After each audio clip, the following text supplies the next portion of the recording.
Good afternoon, ladies and gentlemen. Welcome to the Carnegie Endowment for International Peace. My name is Jim Schoaf. I'm a senior fellow here in the Asia program and in charge of the Japan initiative here. And it's my great pleasure to welcome you all. And we're very pleased and proud to be able to host the Abe Fellows Global Forum program, which is organized by the Social Science Research Council and the Japan Foundation Center for Global Partnership. In just a minute, Linda Grove of the SSRC will tell you more about this program. She is the consulting director for the Tokyo office of the Social Science Research Council, the senior advisor to the Abe Global Fellowship Program. She previously taught at Sophia University and in Tokyo and served both as a dean and vice president there. She's a specialist on China and Chinese history in particular. And you'll also get a chance to hear more from me later on in the program as I moderate. But before I turn it over to Linda, I just wanted to say a quick word of thanks to CGP and to SSRC for bringing this event to us. This is truly their event. They organized it and made all of this happen. We're just the host. This is a really terrific lineup of speakers and panelists, and this is continuing the high-quality tradition of the Abe Fellowship Program. And the topic today, I also wanted to underscore, Japanese and American innovation in a global age is of particular interest to me and to our program here because it connects to everything we do and all of the research we do in the area of security cooperation, alliance security cooperation, relations with China, geopolitical and domestic political impacts of globalization, and many other issues. And this is something we work on in the Asia program, but then also in collaboration with our technology and international affairs program as well. So I'm very interested in we have a whole series of issues we're going to look at today, and I'm excited to hear the discussion. So Linda, let me turn the podium over to you to say a few words of welcome and about the program, and then we'll get started. Thank you.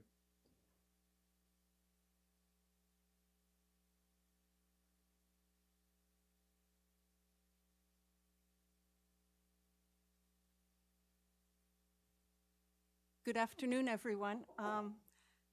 We would be very happy if the head of the Center for Global Partnership were with us. He was planning to come, but he had a family emergency and was unable to come to the US. So on behalf of the Social Science Research Council and the Japan Foundation Center for Global Partnership, I would like to begin by thanking our host here at the Carnegie Endowment for International Peace for arranging this afternoon Abe Global Forum. I want to briefly explain the background of the Abe Fellowship Program and of the Global Forums. The program is based on a partnership between the Japan Foundation's Center for Global Partnership and the Social Science Research Council. The Center for Global Partnership was established 27 years ago at a time when contentious economic relations between Japan and the United States raised questions about the future of one of the world's most important bilateral relationships. At that time, Mr. Shintaro Abe, Japan's foreign minister and the father of the current prime minister, Shinzo Abe, and his American counterpart, Secretary of State George Shultz, discussed the importance of creating and supporting stronger networks of scholarly as well as people-to-people links between the US and Japan.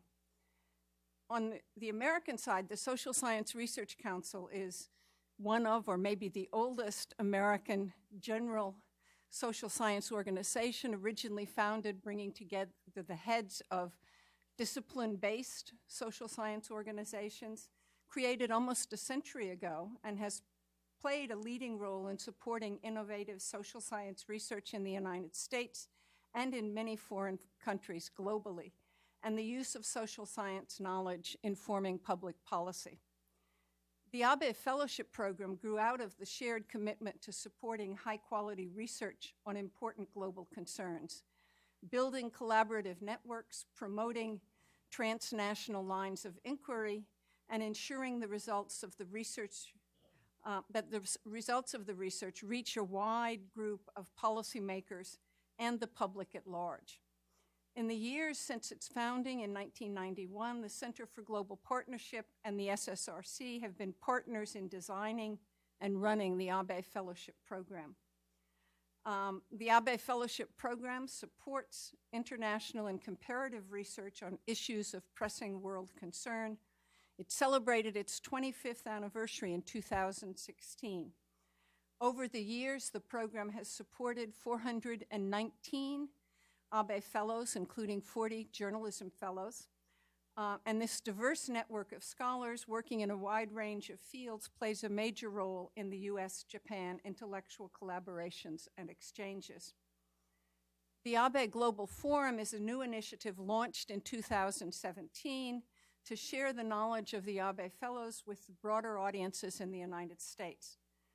In 2017, we held 3 ABE Global Forums, the first 2 on the theme of confronting climate change, what can the US and Japan contribute to creating sustainable societies, were held in partnership with the Asia Society Texas Center in Houston and Stanford University's Walter H. Shorenstein Asia Pacific Research Center. At the Stanford event, one of the addresses was in fact given by Secretary George Shultz, who had been a partner and inspiration for the program from the very beginning. The third forum on the theme Japan and the Leadership of the World Trading System was held in partnership with the Columbia University's Business School Center for Japanese Business and Economics. You can find the full reports of these sessions from last year on the SSRC homepage website. This year, we have selected Japanese and American innovation in a global age as the theme for the 2 events, which are, one was held on Saturday in partnership with the Georgia Institute of Technology and the one today here at Carnegie Endowment for International Peace. We chose this theme because we believe that a serious discussions of issues related to technology and innovation, which have so transformed the world we live in, is essential as our societies struggle to find ways to incorporate rapid technological change. As we all know, technological innovation has brought many benefits over the last century. Innovations in biology and medicine have banished diseases that once shortened lives. New communication technologies have eased access to knowledge, and the Internet of Things has enriched our daily lives and opened up windows to worlds we would not have seen before. But at the same time, those technologies have also created major challenges, testing whether we can continue to maintain open societies in a world of rapidly advancing artificial intelligence, which provides powerful weapons that can be used for surveillance and control. Both the US and Japan have long taken pride in their robust scientific research communities' contributions to economic growth and human welfare. But the slowing pace and rising costs of state-sponsored research, along with strong competition from China and India, have challenged both governments to rethink their approaches to science and technology policy and set agendas that encourage innovation toward solving big social problems. Our keynote speakers and the panelists come from a variety of social science disciplines, and one of them also has a background in engineering, and they will have different takes on some of the questions and some of the solutions. The panelists will consider the institutional factors that encourage or discourage innovation, the impact of big data analysis and other AI technologies on innovation policies and strategies, comparisons of the organizations of cultures of innovation in Japan, the United States, and other Asian countries, conflicts between the interests of private companies, national interests, and international welfare, and challenges for the future of innovation. We look forward to a stimulating forum and the enthusiastic participation of the audience in the Q&A and discussion sessions. So I now return the microphone to Jim to introduce our speakers.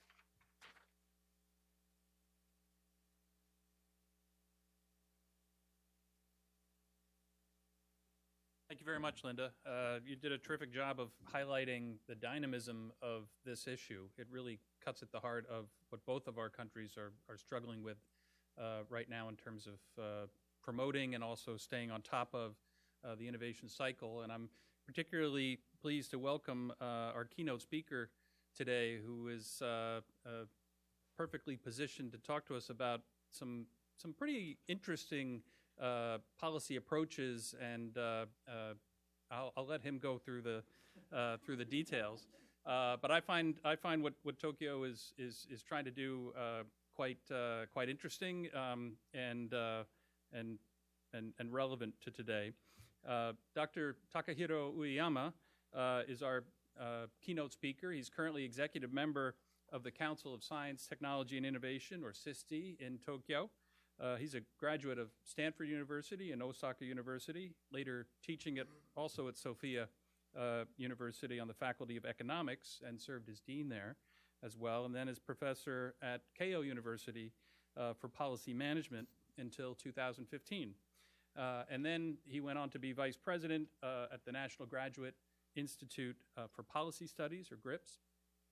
And he is an award-winning author. He's an accomplished scholar who combines the experience of history, economics, and policy that I think make him a very valuable member of CISTI and the council there.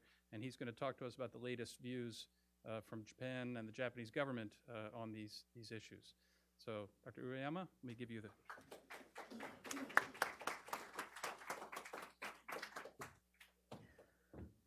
Well, good morning and konnichiwa. I'm Takahiro Ueyama, a full-time member of the Council for Science, Technology, Innovation at the Cabinet Office. And I really express my sincere gratitude to SSRC and Abe Fellowship, because I got the fellowship in 2001. It was a momentum event for my life, because after I finished a PhD at Stanford University, I returned to Japan to be a professor at the Sophia University. And then I decided to go back again to the Stanford, because I was interested in the formation of Silicon Valley, particularly focusing on the research universities such as Stanford and UC Berkeley and UC San Francisco. I began to make intensive work on the archive of Stanford, UC Berkeley, and UC San Francisco, because I wanted to know that what kind of impact the research universities, such as Free University, has been done to the formation of the Silicon Valley, and I found it quite interesting. And without a fellowship, I couldn't do that. And then after I returned to Japan, I compiled one book, which is the one part of my research. And then after that, I wanted to keep research about the Silicon Valley. But very unfortunately, I was recruited by the government. And I stopped my research right now. So I really hope someday I'll return to the academia and resume my work in the field of the science and technology policies. And today, it is very honored to be here to talk about Japan's new science and technology innovation policy. We just started right now, because I joined the council 2.5 years ago. Even before that, I was one of the members of the committee under the umbrella of CISTI to discuss about the fifth basic plan, because the council is the headquarter office which creates the 5-year basic plan for science, technology, and innovation. And actually, it was created after the CSTP of the United States. And then actually, the nature and characteristics of the CISTI has been really changed. And in 2014, actually, CSTP became the CISTI by adding the word of innovation. Similar slightly changed to more economic or social issues. This is one of the reasons I was recruited to be a member of the CISTI, because I am not a scientist. I'm a social scientist. And, it is also very unfortunate that I am the only one full-time member of the council. It is very strange, because I always complain to the government, the full-time member should be a natural scientist. What I can support, I can help the natural scientist to make any sort of policy because I'm an expert in the policy studies.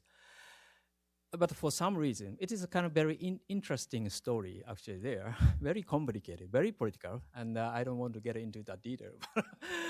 But anyway, so since I joined the council, I became so serious. I became seriously I'm thinking very seriously about what kind of contribution I can make to the advancement of science and technology as a social science, not natural science, because I can't provide scientific advice to the Prime Minister for any specific natural phenomena, but this council was very closely tied with the Cabinet Office and also the Prime Minister's office. So every one month, every 2 months, I have a chance to talk with the Prime Minister, and then also give some advices or some of the exchange of opinion with the Cabinet Office members, as you see here right now. And then, as a social scientist, I have to show some sort of the resolution to the current problem that we are facing in terms of the science and technology and innovation. And let me begin with this short statement. It is made in 2014 when we are making the fifth basic plan for science and technology. I was one of the members to discuss about the future plan, and then one of the members, and also most of them actually agreed this kind of sense that I'm gonna read. It is really possible for our country to hand over its economic prosperity and development dream and prospect for rosy future to the next generation. We are now at the crossroad to the future. We should make every effort to reconstruct our society with a strong sense of crisis. Reforming a society and economy is our generation duty to the next generation. Our society has reached a critical stage, and the government must create new package of science and technology policies to solve unmet needs and the problem. I found this is a very strong statement, but I think I still have shared this sense of crisis as a member of the Cabinet Office, and then we haven't discussed about any sort of possibility to change our current situation to more fruitful, more good directions. Actually, today, under the success of Abenomics, we are now escaping from the kind of the deflationary spiral. But however, the serious social challenges remain. As you see, the declining birth rate and a rapidly aging society, the gap and separation between the enterprise, large enterprise and small and medium enterprise, and also the urban and rural areas. And also we are sort of a confrontation between the older generation and the younger generation. And this problem, the challenges, of course, not Japan's alone. Actually, other countries are or will soon be confronting them as well. So this is a kind of common challenge that we have to face right now. And Japan is a typical case in discussing about this kind of problem, I guess. How can Japan overcome these challenges? That's in Japan's fifth basic plan for science and technology. We launched a new concept, so-called Society 5.0, which proposed an advanced human-centered society in which, I'm sorry, there's one, yeah, right. Sort of the integration of cyberspace and the physical space is going to be realized through the state of our technology, such as AI, Internet of Things, big data, etc. So this is a new concept, and I found this concept. It is not the concept I made, actually. I was sort of involved with making this concept within the council, but it is not my idea. But we are discussing about it. We should get into the kind of the super smart society by using the new technology.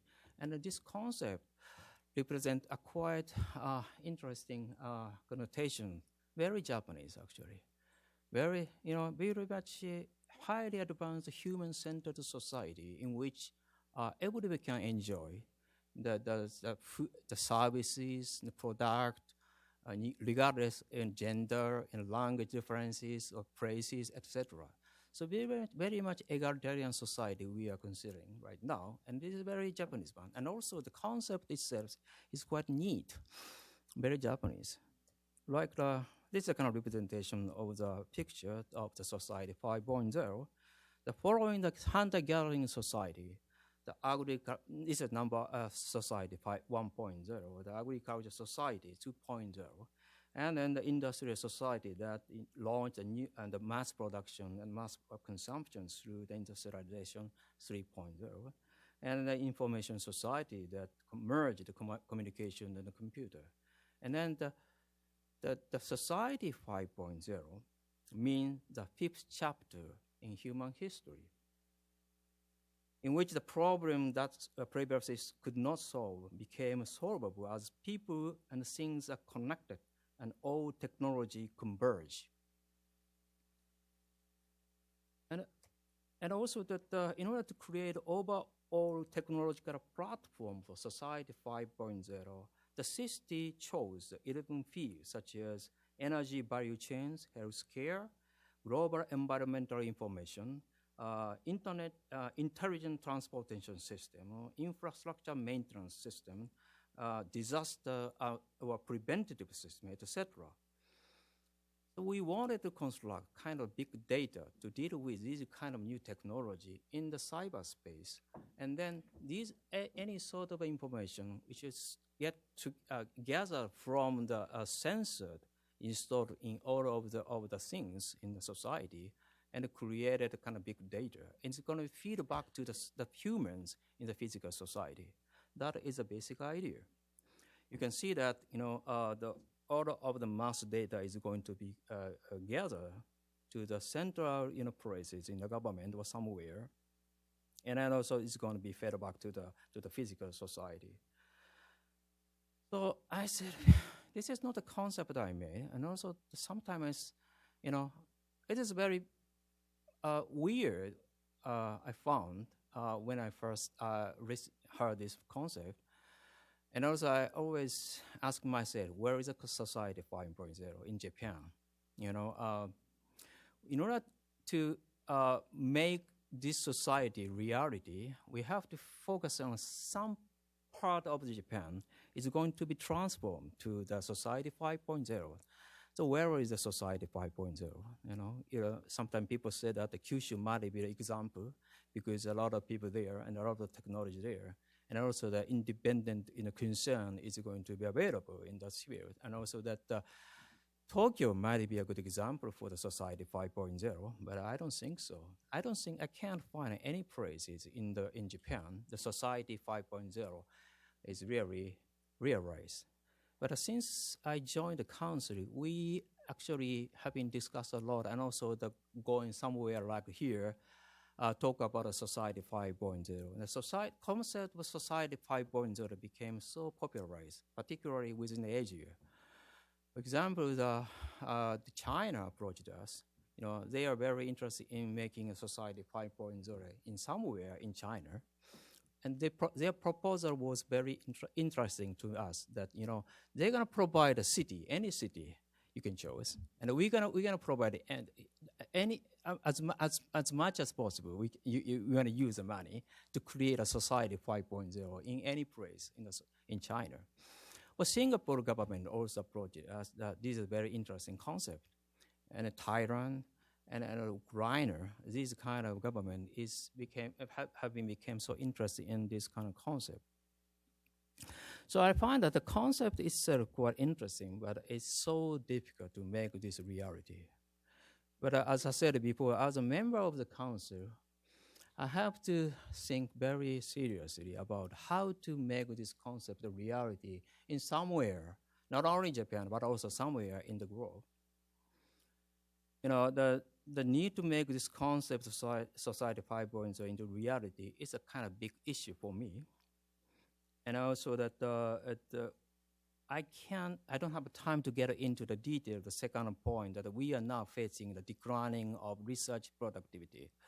The number of the articles published by Japanese scientists actually declining.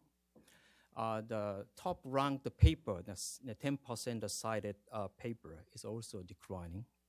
And then the position of Research University of Japan is declining in the world university ranking. So I mean that this is kind of very serious matter, particularly in the basic scientists is very worried about the future of the Japanese basic researches. In 2004, all of the national universities were incorporated, meaning that it became a quasi-private university. So after that, Ministry of Finance decided to decrease the block funding, the basic operational funding, in 1% every year, and moved this kind of saved money to the competitive funding, such as JSPS, JST, or NIDO, or some sort of funding agencies. After 15 years, 14 years actually, this kind of decrease of the block funding had a great impact on the performance of national university. As I said before, the status of all national university actually declining right now. It is one of the serious matter for us. So I can't get into the detail of this one, but it is kind of one of the elements I have to consider seriously as a member of the council. And also, we need to expand science and technology investment in the government, because the investment on the science and technology is an investment for the future, investment for the younger generation. So definitely, we have to increase the STI budget in the government. And also, we need our own policy initiative to hook up science and technology into innovation processes. As I said before, the CIST became a kind of the different organization from CSTP, because by adding the notion of innovation to this council, means that shifting more and more the innovative type of activity would be needed in the discussion within the government. So that is one of the reasons I was recruited as a social scientist and a member of the council. And also we need, the problem I found, particularly serious one, is a need to expand the government R&D investment under the serious financial constraint. We have a serious, national debt and financial debt. Now, the social security expenditure continue to rise almost 1 trillion yen every year. We can't save this expenditure because we have to take care of the aged people. We have to take care of the health care of this population. So it is very difficult to cut this budget drastically. But also, we already promised that we're going to increase the science and technology investment we need a combined public-private sector R&D investment at least 4% of GDP, future GDP, 600 trillion yen. And also government R&D investment of at least 1% of GDP of 600 trillion yen. So this is a conundrum because we have to increase the science and technology investment, but also we are facing a serious financial problem. How we can solve this conundrum? This is one of the missions I have to solve, and this is a very difficult task, as a social scientist. Really look at this, and Japan's R&D intensity, R&D expenditure as a percentage of GDP. Actually, Japan's one is quite low. Better than Korea's 1%. Better than Germany's 0.82. So, Japan is only, the half of the Koreans' investment. This is a kind of serious problem. And also, as I said before, we promised that we are going to increase science and technology investment for the future. This is a promise to the public. This is a promise to the government. That this is a promise for the society. So we have to increase at least 900 billion yen over 3 years, meaning that we have to increase 300 billion yen per year. How we can make this money from such a serious financial constraint? This is a headache for me. This is a really serious matter, and I found so difficult. During the past 2.5 years, I have been thinking always what kind of method I can come across to solve this problem. And this is one of the answers today is kind of evidence-based policy making. Because, you know, the past 2 years is a history of that I have been fighting against the Ministry of Finance. You know, Ministry of Finance always want to cut the budget. It isn't their natural tendency to acquire tax revenue and also cut everything. They can't cut the national defense. They can't cut the social security. But I always say that why science and technology investment should be exceptional, even though this is a kind of investment of future. Well, look at the performance of national university. Look at the performance of scientists in Japan. As I said before, these kind of matter is declining. How you can explain this malfunction, this ineffectiveness of the investment to the people, to the public, to the society? They are always pressing us, and you should show the evidence that you need additional investment in the field of science and technology, right? And as far as I know, all of the minister, even the Minister of Education, even the METI has failed to explain these kind of evidences to the Ministry of Finances. So what happened to the science and technology and academia is that Ministry of Finance always intervene the activity of the Ministry of Education, and even the METI. You're just lazy. You just kind of make. You're not kind of playing a good the role in initiating the higher education, initiating science and technology. So naturally, I have to find another answer to the Ministry of Finance. This is a kind of evidence-based policy making. First idea the last year is that we define the very meticulously what is the science and technology budget and what is the not science and technology budget. Actually, the demarcation between science and technology and not science and technology is very blurry at the time. So what I did is that, okay, we should look at everything of science and technology budget, about $38 billion. And then I took the two approach. Number one is I need to look at the cross-ministerial, cross-departmental analysis of governmental budget, not only just the MEXT, not only just the METI. I need to look at all of the ministers, all of the project program of government. Which actually numbered over 5,000. There was over 5,200 program projects were actually implemented by each minister, and we decided to look at everything. There is a kind of document called administrative review sheet, which contain the detail of each project, outcome, output, and input, outcome, and output, and what kind of target they are making to implement their project. So it's a kind of detail the document.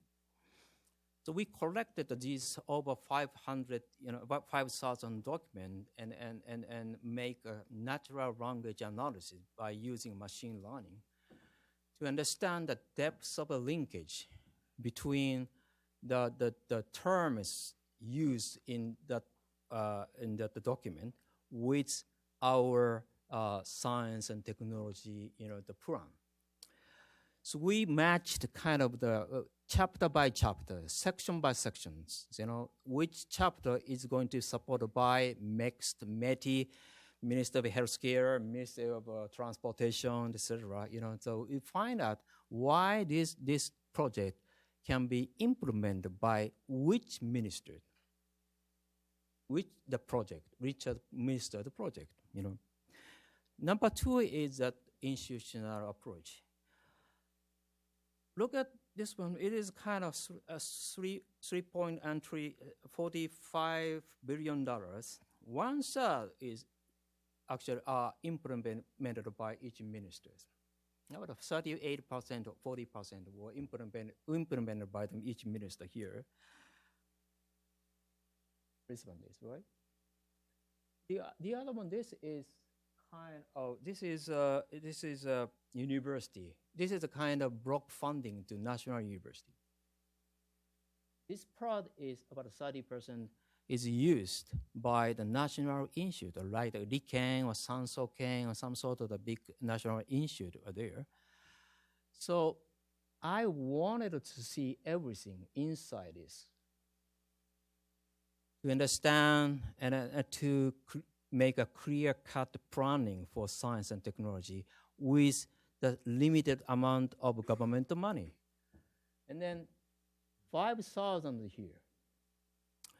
So, and look at this as this is a kind of total risk, Japan's total R&D expenditures. What the government occupied here is only 90%. Mean that more than 70% or 80% of R&D has been actually implemented by the private company. So I found that less than 20% is a small amount of money in concerning whole set of Japan's R&D expenditure. But this is making some sort of the direction to all set of the R&D expenditure. What I thought is that we need to use this money as a trigger to the private sector behavior. So what kind of connection we can make between government investment with the private companies' R&D? Actually, right now, all of the internal, the internal money of the company is over 400 trillion yen. $4 trillion actually. After the Lehman shock, most of the Japanese company became very risk averse. They don't want to spend money for R&D in the future. So how can we can change the behavior of private sectors to more kind of aggressive, more outgoing investment in the field of science and technology? This is one of the themes I have to consider. The other one is that again, the research environment of national university. I have been collecting all data of national university, 86 national university. Actually, I have been collecting most of the research university, like University of Tokyo, University of Kyoto, Osaka, etc. Collecting the financial data, collecting the personal data, the data of wages and salaries, also data of the teaching, etc. I wanted to do everything to understand the performance of a national university. Because I have been deeply involved with the reform of national university, because national university has been all so outmoded as compared with Stanford, Harvard, which I am very familiar with, They are kind of industry of knowledge, not the kind of university. You can't describe this kind of research university as just a higher education. This is really the big industry. Look at the Stanford University, their endowment actually huge. Harvard, etc. Particularly after 1980s, their financial resources has been expanded so rapidly. Every year, almost a 6% or 7% increase. That means that in 10 years, the total budget of Stanford, Harvard doubled. How we can compete with this kind of research university? Even the University of Tokyo cannot fight against this trend. So what we have to do is that we need more money to the national university, but we don't have money. I mean that we have to open the door to the private sector money in a way of donation, in a way of collaboration with the industry, or in the way of indirect cost from the industry money, etc., or maybe the education fee. But what what I want to do is that I want to see the kind of the financial or intellectual atmosphere, environment of research university. Because as a social scientist, I know that many people has been done on the research about the input-output analysis, like input from NIH or input from NSF, etc., find out the performance of each scientist. But always, I having always argued that, no, this is not enough, because to understand the performance, to understand the behavior of scientists, you have to look at kind of basic environment, basic atmosphere of researchers. And I always saying that scientists is not a machine. Scientists not a machine who want to get the money from competitive funding, write a paper, get the patent, get the reputation, that's all. No, I don't think so. Because we are settled in a university because Stanford University environment much superior than to the University of Tokyo. So such kind of institutional background must be analyzed. So for that reason, I have been collecting all of data at National University. Here is one. The also budget of Japanese government for the science and technology. Well, of course, most of them, 64%, were used by the Minister of Education, MEXT. And METI plays a quite important role in terms of science and technology. But you can see many other ministers actually related to the science and technology. So what I have done is, okay, we should make some sort of a detailed analysis of each minister's budget, which is contributable to the science and technology, and made a kind of research and development. This red one is really the science and technology budget. Okay, so I made this distinction from here. This is science and technology. This is not science technology, but here it is quite interesting budget which is usable from any minister, like making a kind of strategic plan of intellectual property, or education for the entrepreneurship, or a kind of the standardization of technology, etc. This is not the kind of science and technology, but the kind of process by which some of the technology can be converted to the more innovative activity in the society. So let me talk later about this element, but what is the policy target to implement the basic plan for science and technology? Just to show the movies here, as I said, we can show in the system each section of the chapter of the basic plan, and I find that the section by section, the chapter by chapter of the basic plan is correlated with any sort of the project in the ministers. This is quite interesting, and also that this is kind of the connection between the 70 goals of SDGs. For example, this is an example. It is kind of an example here, right? And it is kind of targeting the solving the hunger society and solving the poverty problem. Here is which minister is providing the specific money to solve solving the poverty problem in the world, all right? And then you can show the kind of the percentage of a linkage of this one. Here, one is put here. Okay, maybe the 10% is coming from some of the ministers. Some part is going to come from the Minister of Education, healthcare, etc. What I want to do in this system is that, okay, and also you can create any sort of the target. For example, AI, or the bio. If you want to create a bio strategy, which project of each minister is related to the kind of the bio issue, etc. So by targeting the specific policies, we can discuss with each minister. What last year we did is that we called all of the ministers, the chief of the bureau. Okay, why don't you come to the city to discuss about the current situation of energy, current situation of bio strategy, current situation of AI, etc., and why this specific project is quite similar to the project of the different ministers. This is a kind of redundancy. So we should kind of save the money to get rid of this project and make another project within your ministry. This is the things we have been done. So we started redefine the concept of innovation.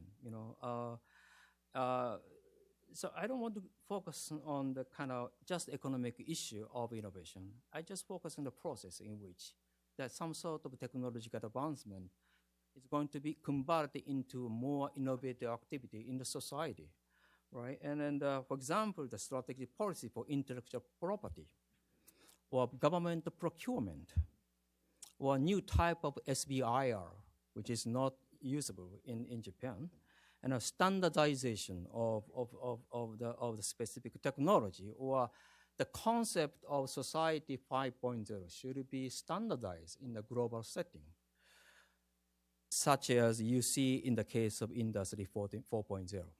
We want to make the society 5.0 more popularized in the global world, and then want to make this concept a kind of standard in thinking about the future society in the world. And we call this kind of innovationalization, government budget. I'm returning here, this one. This category of government budget is not so much related to the advanced high technology, but it is kind of providing some money to enhance the process of innovations. And our $38 billion does not contain this part of the category. So I call this category sort of an innovation, investment budget. So picking up some sort of project from this category, we can discuss why specific project, the program is not usable, is not feasible, is not efficient in the current situation. So this is the kind of process we are making right now.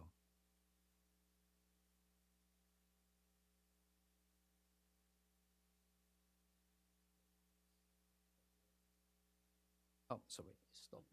For some reason.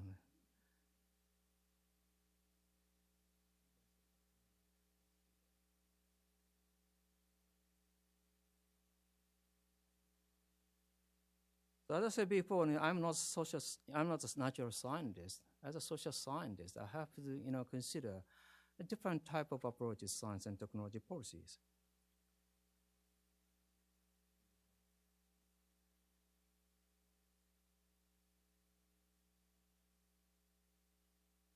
We keep you waiting.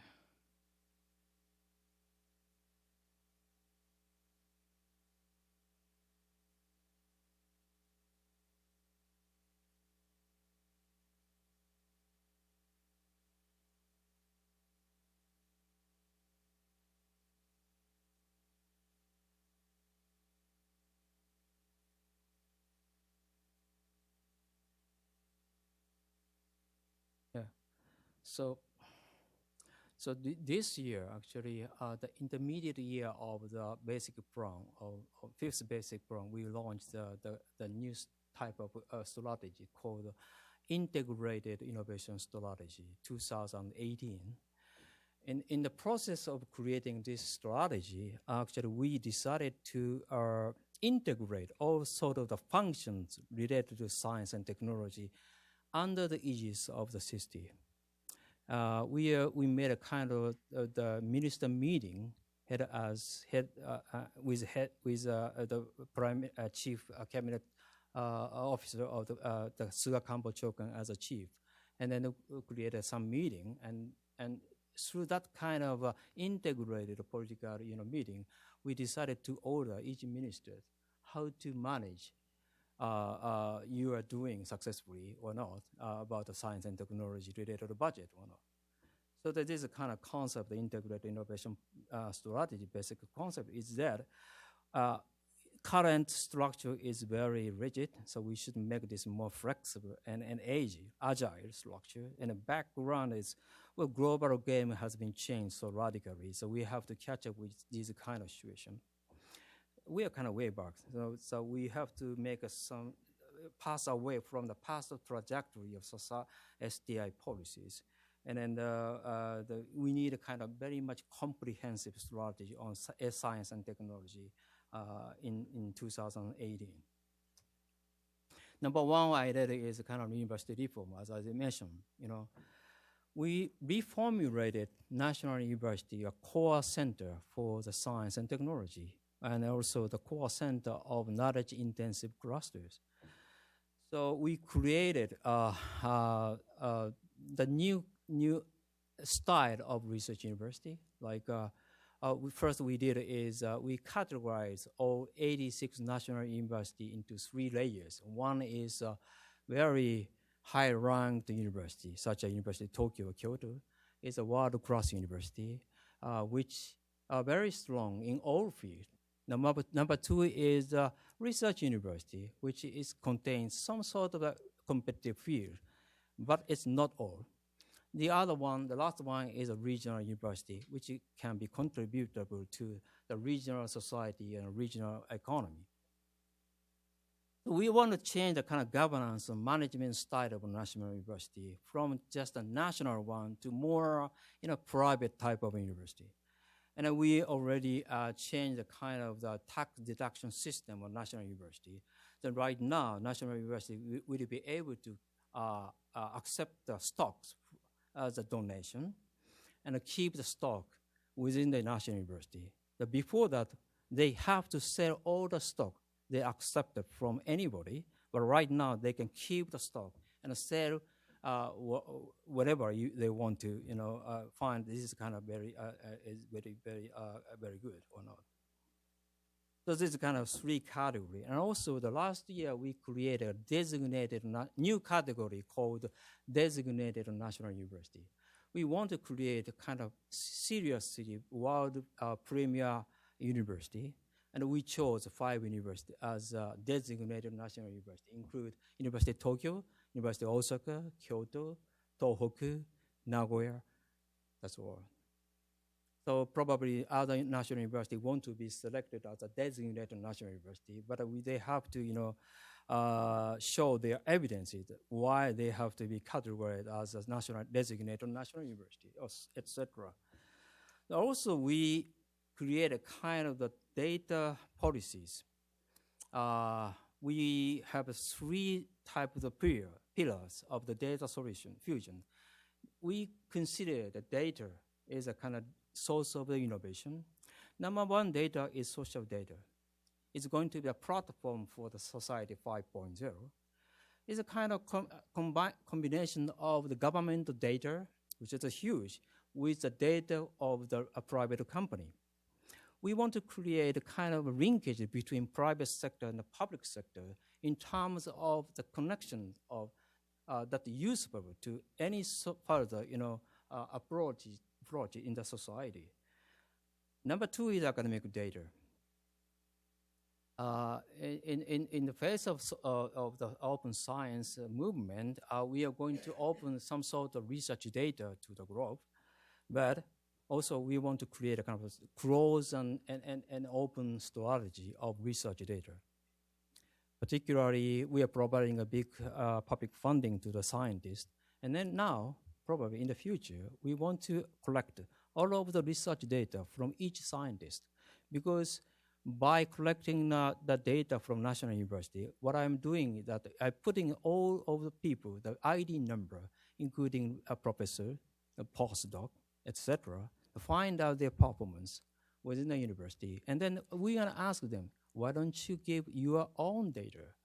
It's going to be a secret. We will not disclose the data to anybody, but that the future, some of the data you have cultivated might be useful to the other researchers within the Japan. So we are kind of making some linkage between the different type of the research data in the control of government. That is what I'm thinking right now. And also the official data, government data, this is kind of evidence-based policy making that I explained right now. So we have created kind of 3 types of the pillars of data solution in the government. This is number 2. Number 3 is that the new policy for the converging government budget from non-science and technology to science fund. Okay, sorry. Yeah, because what I have been doing, like, I found some project is not kind of very much public work, doesn't have a science and technology, but I have been discussing with each minister that, if you put some sort of a research and development element in your public work, it's going to be converted to the science and technology related budget. So, it is the only way I thought that possible to increase the science and technology budget under such a serious financial constraint. By doing that, we converted many of the projects from non-science to science and technology budget. Particularly in the case of the Minister of Agriculture, the Minister of Transportation, they are just providing a subsidy to the public work, but some of the elements must be converted to more science and technological matter.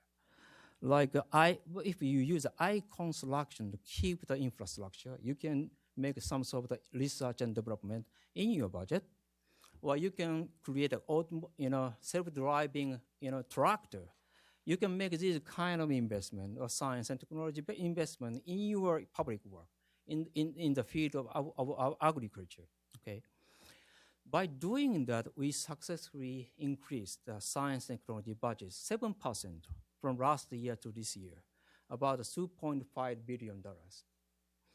So this is almost everything I have done for 2.5 years, and I wanted to keep this project within 60 because this is only 60 can do this one.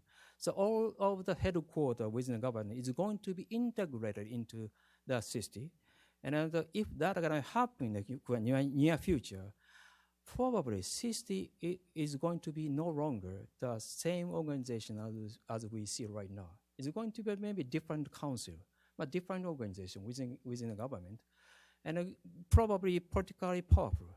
But it's also the kind of in the very much transitional period of time.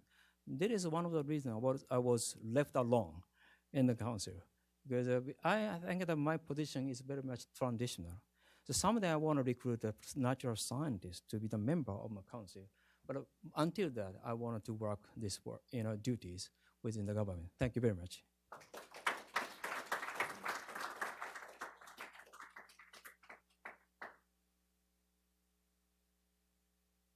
Thank you very much, Ueyama-sensei. I appreciate that. I think Dr. Ueyama gives you a feel for how comprehensive and ambitious this initiative really is, and how it really couldn't happen without, I think, the way that Japan's National Security Council and National Security staff, kind of the empowerment of the cabinet secretariat as it's become today, and yet it may even become, you're going to need more than one full-time person, I would think, to carry some of this out. We have time. We've run a little bit over time in the front part, but and Dr. Ueyama will be joining our panel later after the Abe Fellows give their presentation, so there will be a chance to incorporate him in the conversation there. But if anyone would like to ask a question right now, just kind of specially specific to the presentation, I'll take 2 questions, and I have them here. And if you can wait for a microphone and let us know who you are, and a quick question if you can keep it quick, and then so we'll go here and then over here. Thank you, and I'll take the 2 questions, and then I'll give Dr. Ueyama a chance. That was an excellent presentation. very detailed, and I learned a lot. I do have a question, though, that if you look at the United States, immigration has been a great source of both yes. growth and innovation. So what is Japan's position on immigration? That's a difficult question. Oh, well, sure. Okay, so, yeah.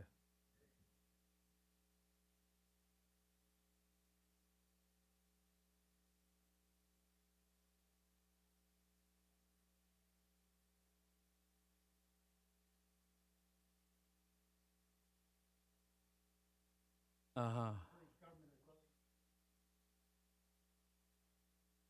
Oh, right.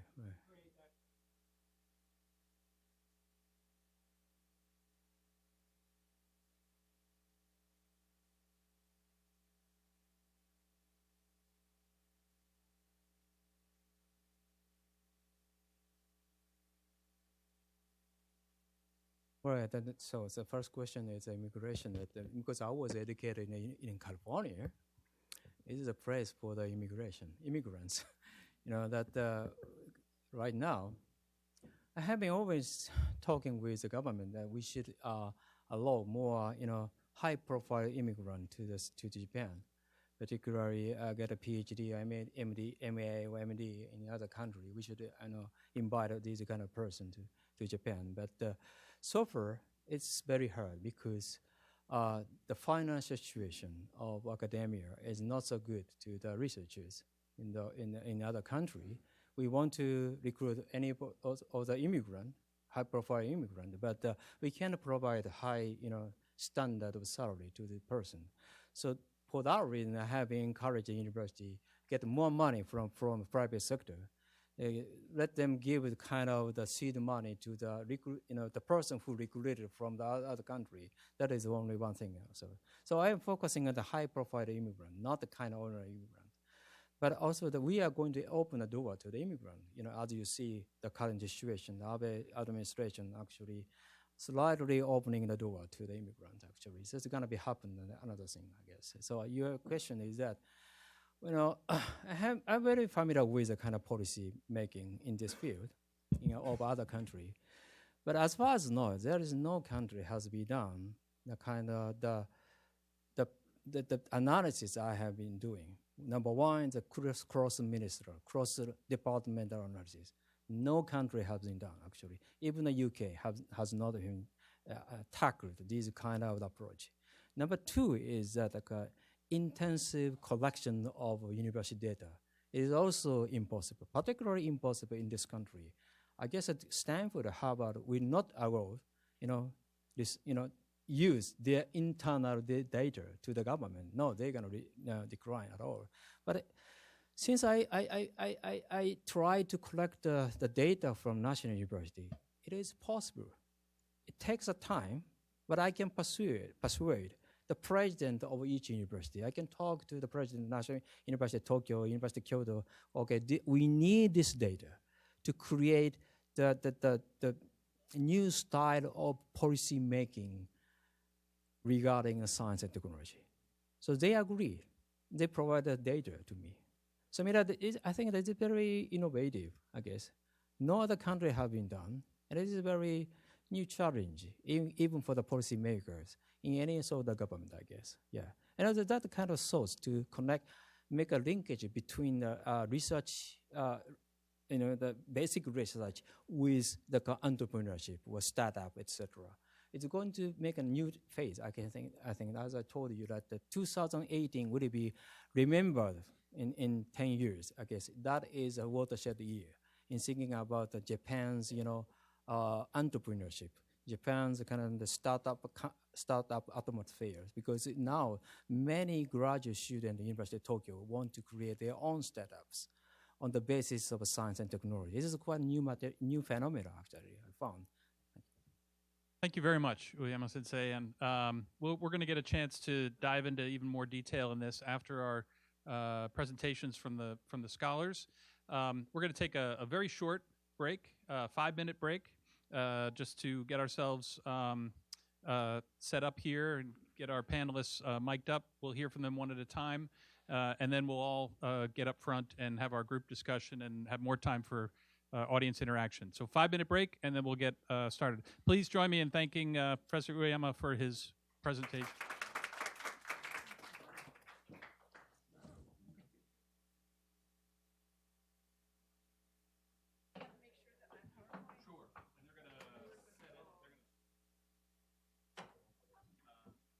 Okay, great.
Jim, what's the speaking order?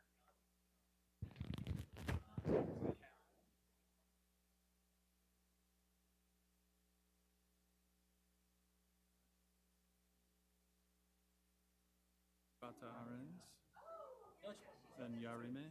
Can we hurry up once, because Yarime wants to use his own computer. Oh, okay, sure.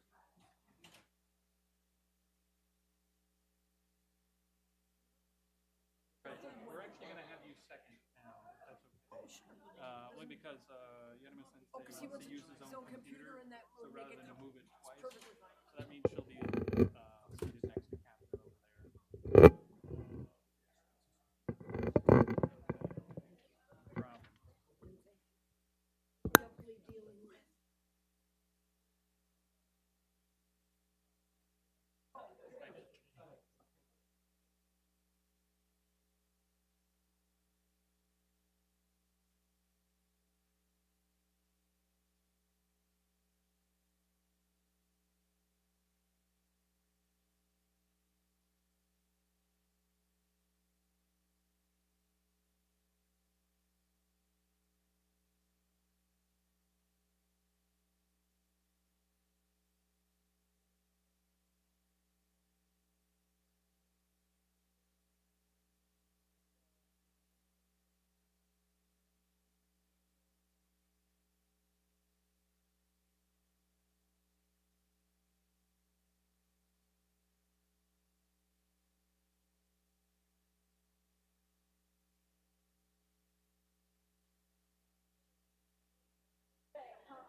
Okay, ladies and gentlemen, sorry to cut the conversation short, but we want to make sure we have enough time for our ABE Fellow presentations and a panel discussion afterwards. So if I can ask you to retake your seats and we'll get started straight away.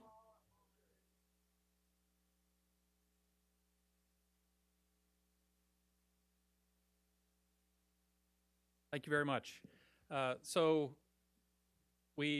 we have a great follow-up to our opening keynote presentation.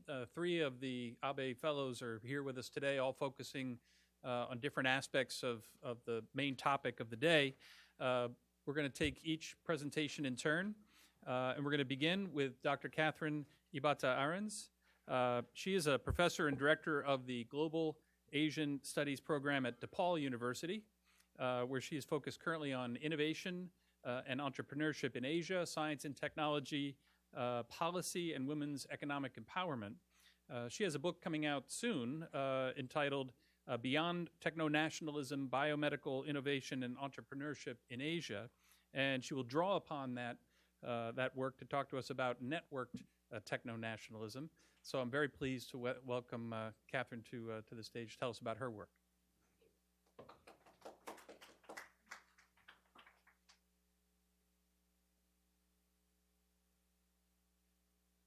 Thank you. Is the mic working all right? It's okay? Good. Excellent.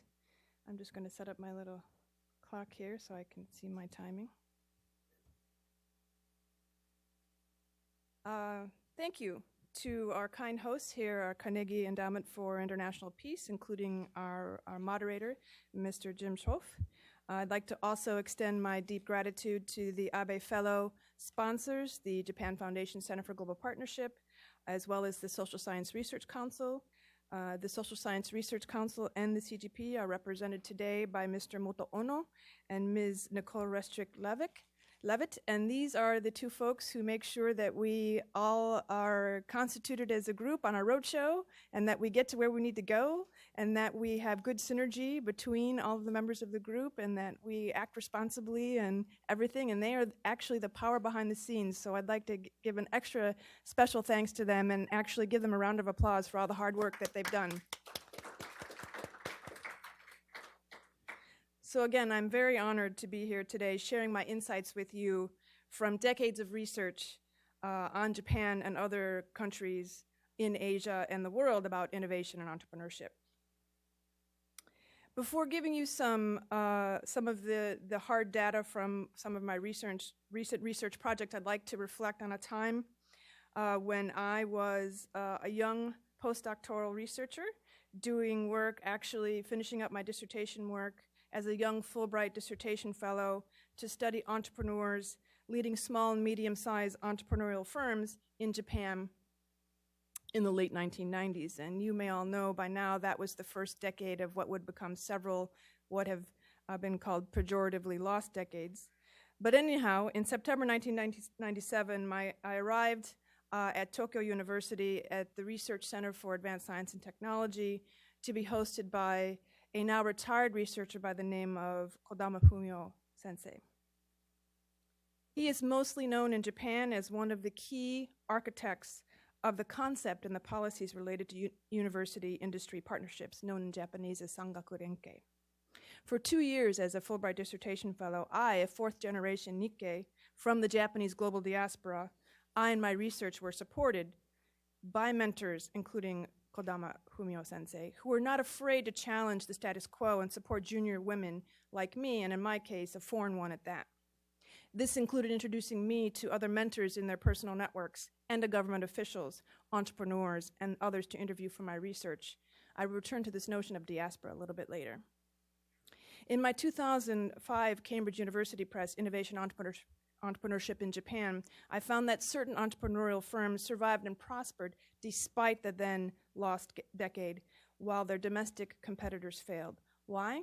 These successful high technology enterprises were able to engage in international strategic networks, helping them to access markets and capital that were unavailable within the Japanese environment at the time.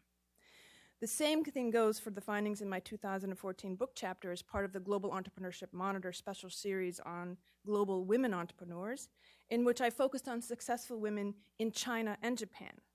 A typical story of these entrepreneurial, stellar, outstanding women is that they did study abroad for a period of time. Maybe they worked for a multinational corporation, but eventually returned home to their home country, China or Japan, and began working on their own, either after working for a time in a Japanese or Chinese business, but then decided eventually to become an entrepreneur.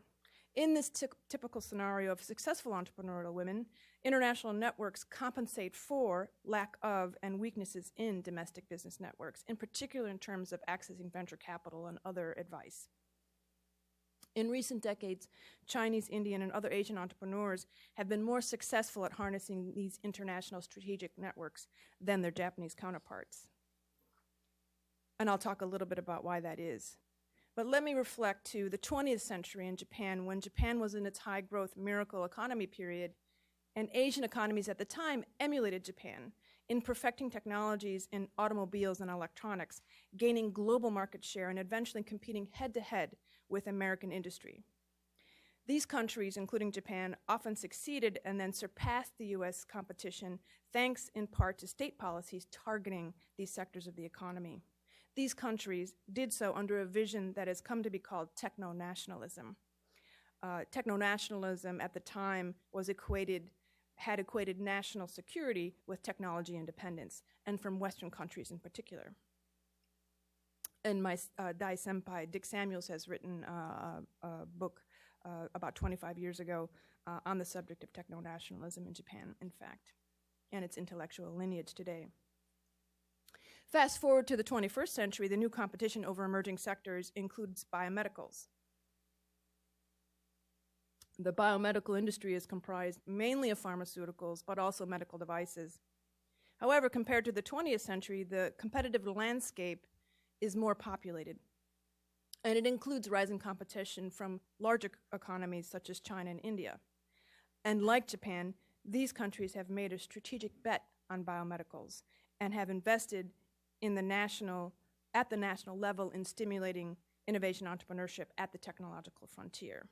And I should add that the technological frontier is a lot different in the 21st century than we had in the 20th century, where we had a very understandable map or an outline or a blueprint as to what the next technology threshold would be, and therefore Japan and other countries were able to innovate incrementally on existing technology that had been imported from elsewhere.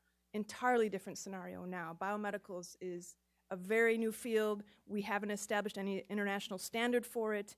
The example of a few weeks ago of the Chinese biomedical scientist who successfully implanted and the mother gave birth to 2 children who had been fertilized using the CRISPR technology, supposedly to protect the child from AIDS, but also that particular gene sequence is involved in the level of IQ. So it's still a question out there as to exactly what the purpose of this gene manipulation was. But that's an example of the current framework or the current scenario where we don't have international standards either in bioethics or in fact in where investment money should go. So with this in mind, taking a look at why this is such a big opportunity, if you look at the current global revenue for biomedicals, it's already at $2 trillion, $2 trillion every year. The market itself is already upwards of $10 trillion. At the same time, global healthcare expenditure on average is topping 10% of global GDP, and it's expected to continue at that pace for several decades to come. To date, more than half of global revenue in biomedicals has been generated in the United States and Europe. However, growth estimates by the big multinational consultancies such as Deloitte and McKinsey have anticipated that future growth will come in Asia. And that market growth opportunity will be in Asian economies, including Japan, including China, including India and Southeast Asia. Consequently, the biomedical industry has become the next big thing for countries, for national governments, for investors, for private equity funds, and for entrepreneurs. The promise of global market dominance is too difficult to ignore, as well as the chance to set a generation of multilateral and multinational standards in healthcare. As a result of this fierce competition, but also this market opportunity, national governments have turned to a new kind of techno-nationalism. What is new about this techno-nationalism? Well, the key to the new techno-nationalism in Asia is harnessing international diaspora networks. Japan, for example, defines its diaspora, or Nikkei, as all Japanese people who have relocated overseas on a permanent basis, including their descendants, like me. I am a 4th-generation Japanese American. By the year 2014, Japan had over 3.5 million people designated as being part of their global diaspora. But let's take a look at India. They had 25 million by that time. China, how much? 50 million in their global diaspora.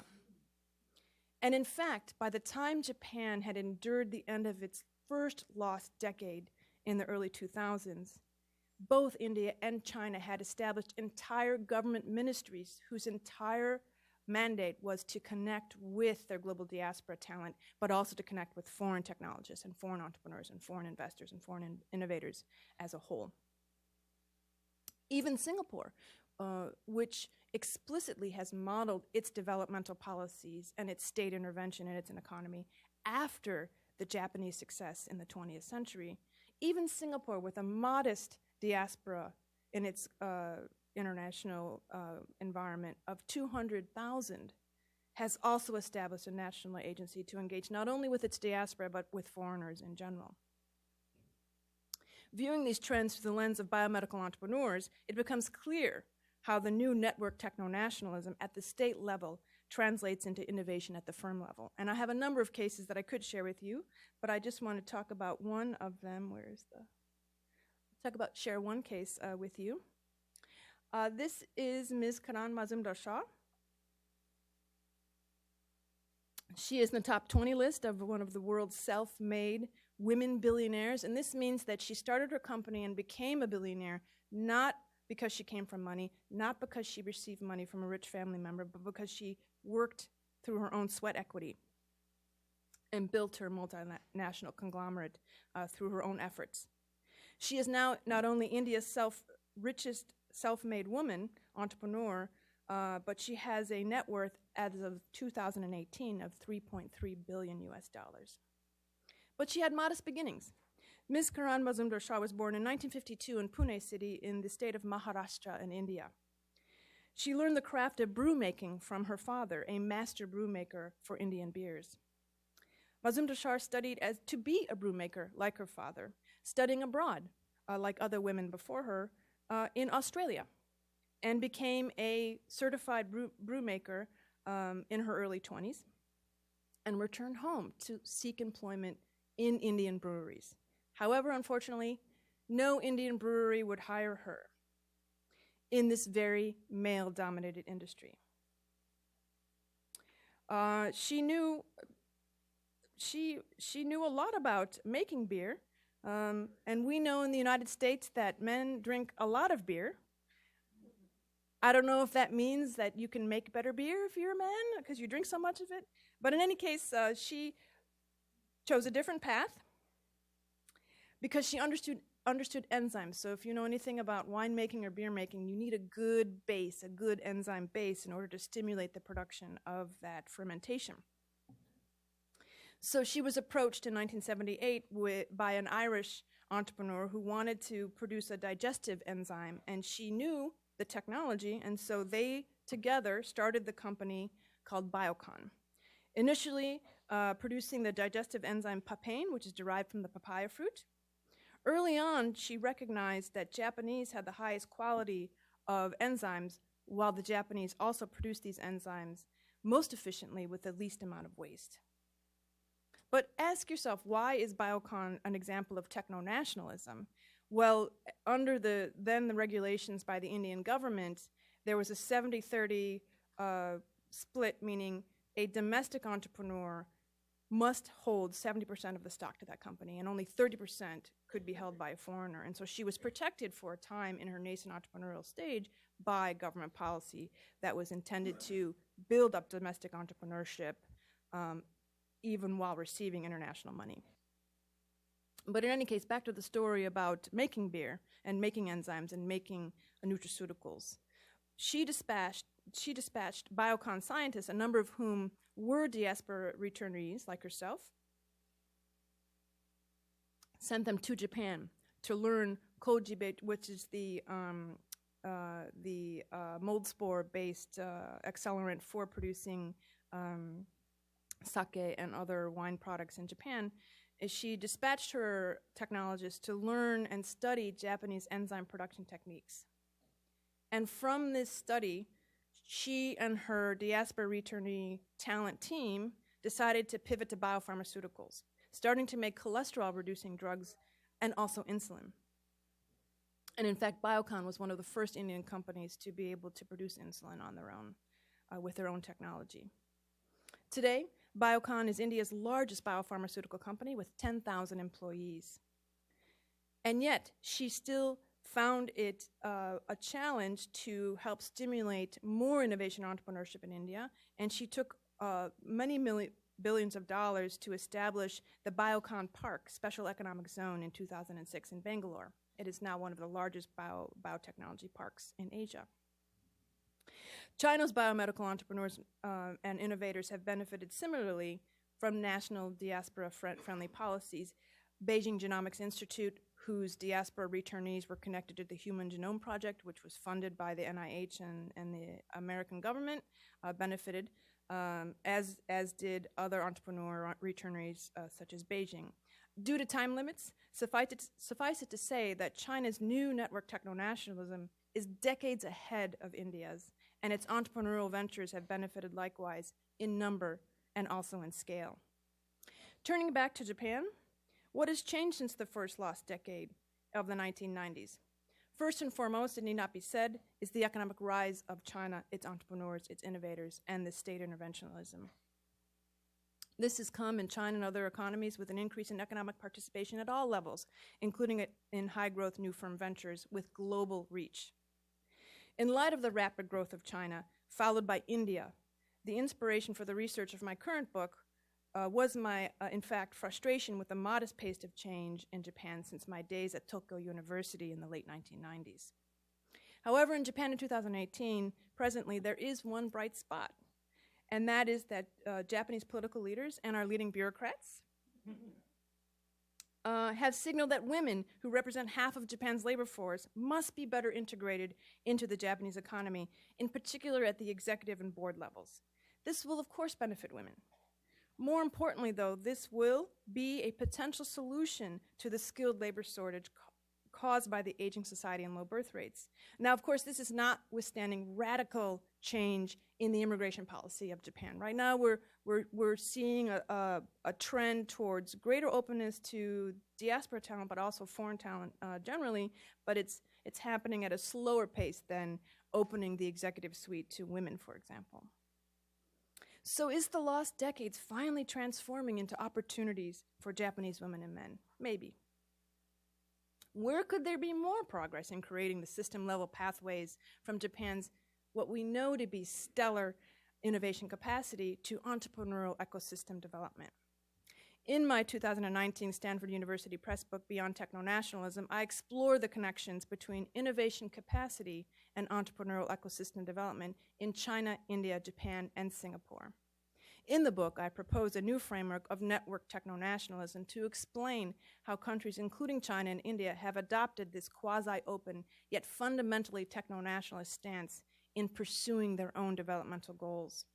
These countries benefit from harnessing global diaspora networks in making technology investments and entrepreneurial gains in the domestic economy. But what does this mean for Japan and the United States, which is why most of you have come to this session on Monday morning and Monday afternoon here in Washington, D.C., when I imagine you're all very, very busy.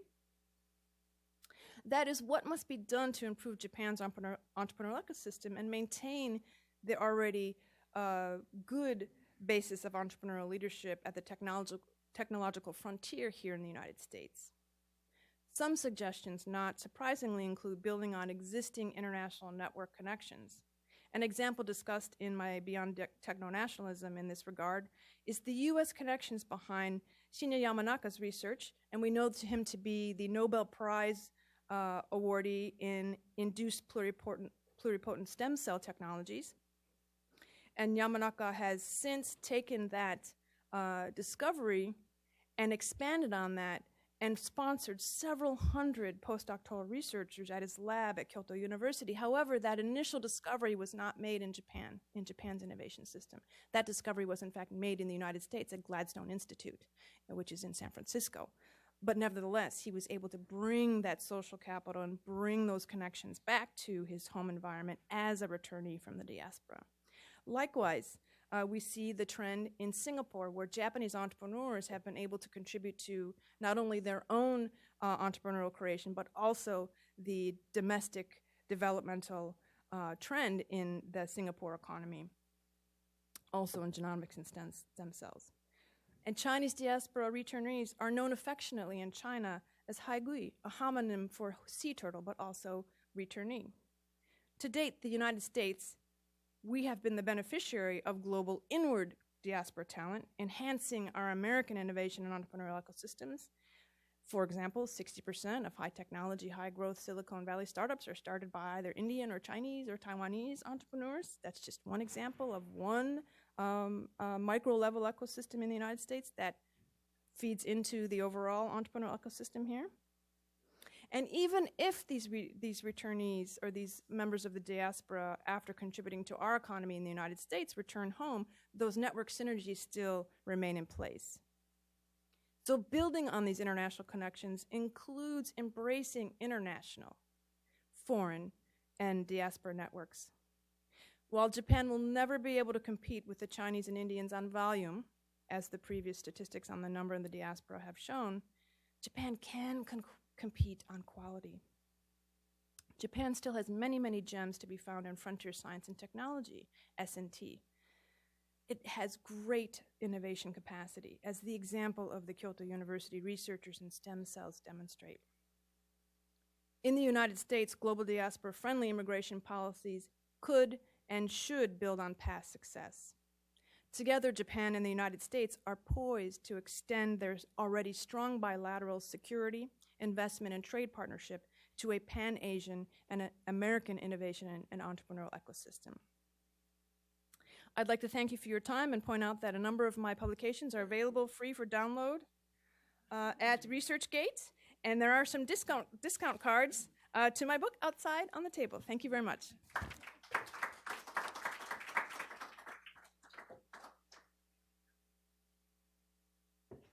Thank you very much, Catherine. So we've kind of heard an initial version of networked bureaucratic science and technology budget innovation, and now a different element of networked techno-nationalism. We're going to move on to our next fellow. We're going to jump in the program a little bit and invite Dr. Marie Ancherdoji to the stand, to the podium here. She's a professor in the Jackson School of International Studies at the University of Washington, and her research focuses on key institutions and policies of Japan's capitalist system. She's currently investigating the political economy of entrepreneurship, venture capital, and high-tech startups in Japan, and she's going to put some of this into perspective for us by looking at continuity and change in Japan's ecosystem for startup companies. So, Marie, let me welcome you up here. Thank you.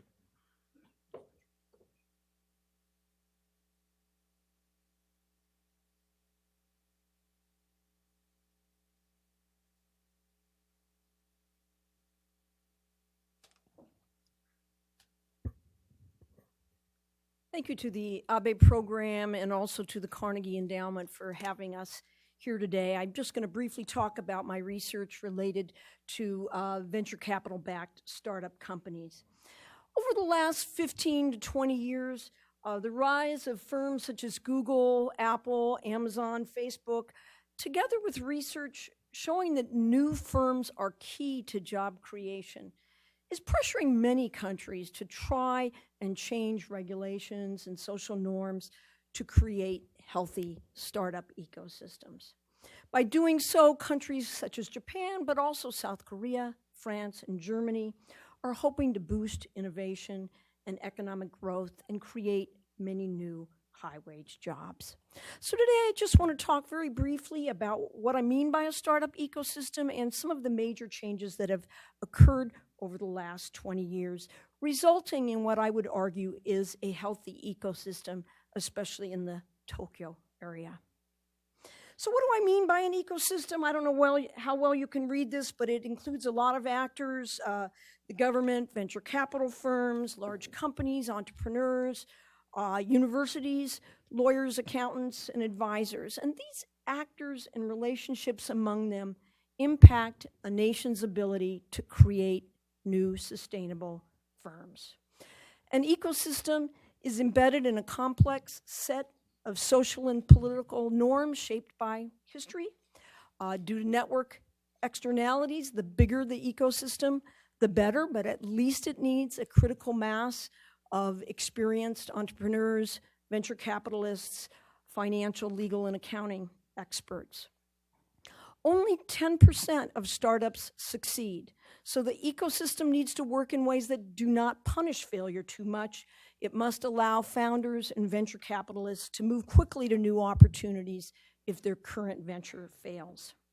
So in the late 1990s, when Japan's economy was really struggling, their leaders began to look to startups to drive innovation, economic growth, and job creation. They looked in many ways to Silicon Valley as a model, but also for advice and funding. So now I'd just like to turn to a few of the changes in regulations, institutions, and norms that have been made to create a functioning ecosystem. First, in terms of the financial aspect of the ecosystem, new stock markets were created in the late 1990s, which allowed unprofitable firms to go public through an IPO. So this allows entrepreneurs and investors to exit their investments.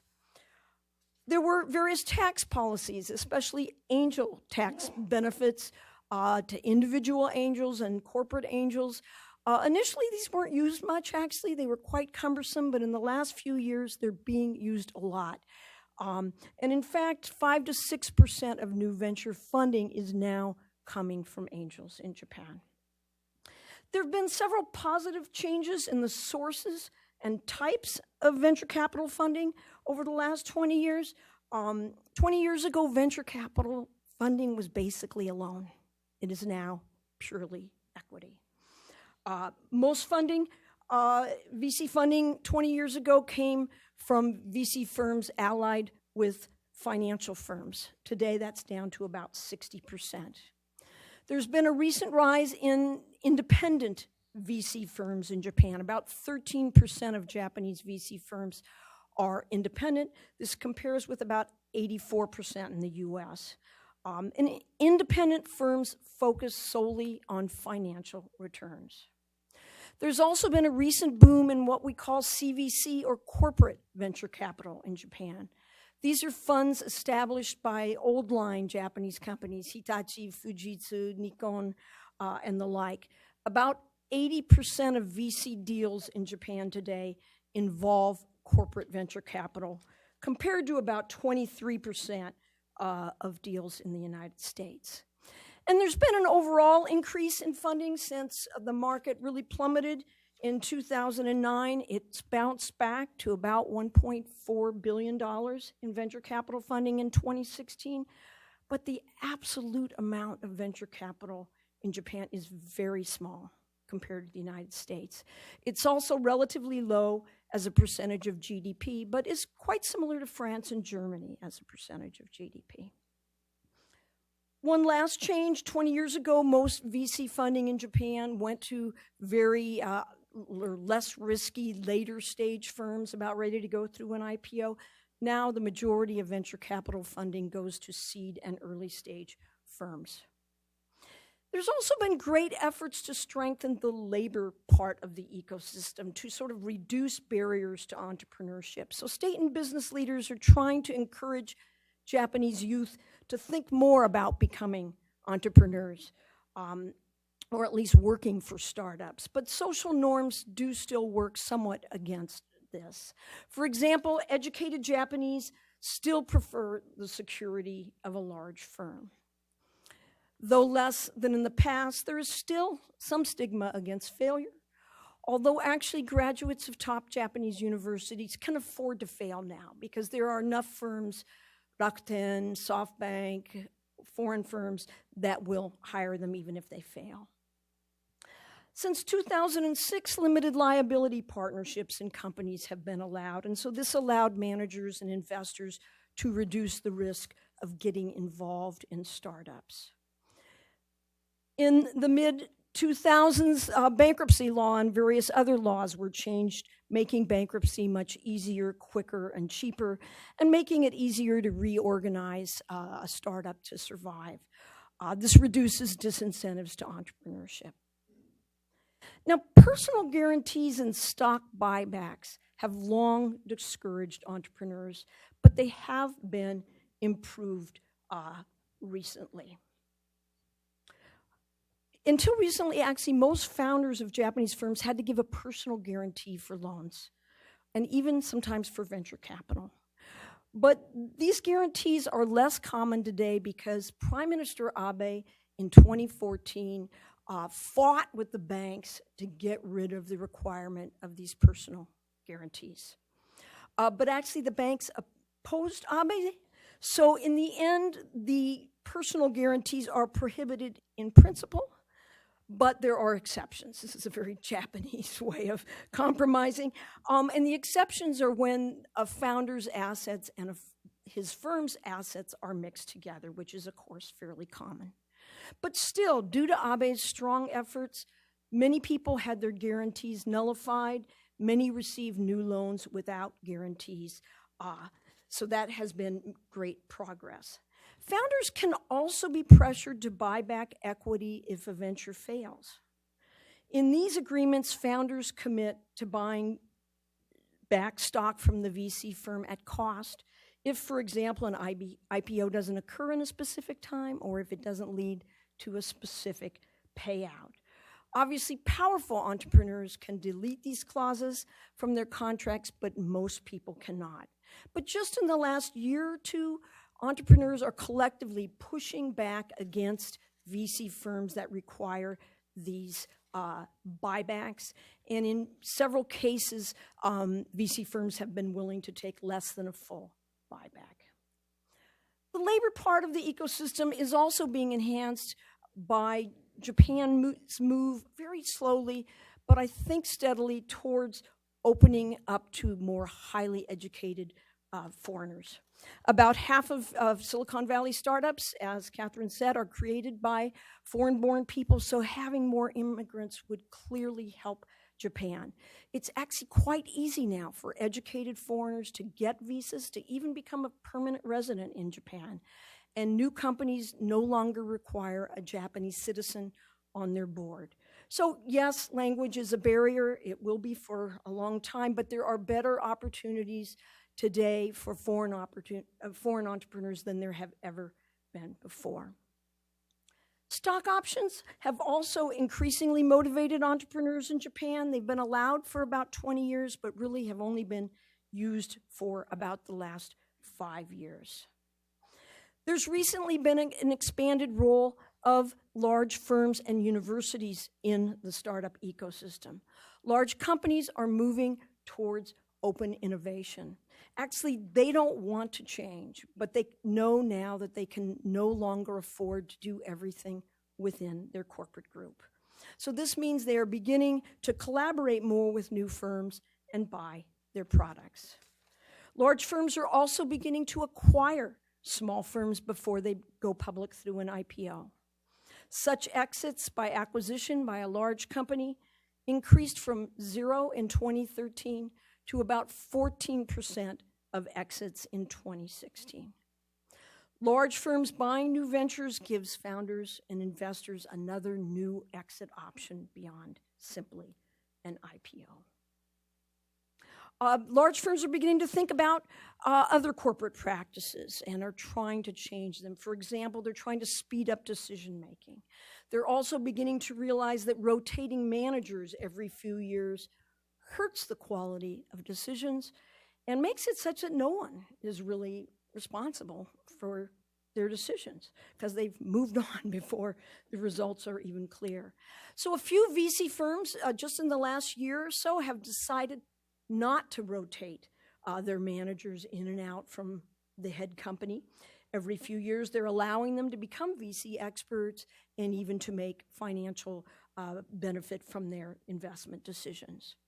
Large firms are also trying to figure out, this is a huge problem in Japan, how to better integrate mid-career people into their seniority system. If you're going to buy a new venture, you're going to have to figure out how to integrate those people. And so they need to figure out a way to make this a smoother process in order to encourage more acquisitions. As for universities, Ueyama-san mentioned there were several reforms between 1998 and 2004 that really transformed the role of the university in the ecosystem. It allowed universities to establish technology licensing offices, which help universities and professors with their patents and marketing and licensing of technology for them. Also allows professors and universities to own technology that they develop with state funding. Also, professors can now make extra compensation. They can consult for and create new firms. So the cutback in money that Ueyama-san mentioned is one of the reasons why we're now seeing universities become much greater creators of new firms over the last 10 to 15 years. And in fact, Prime Minister Abe is trying to stimulate further the role of the university in startups.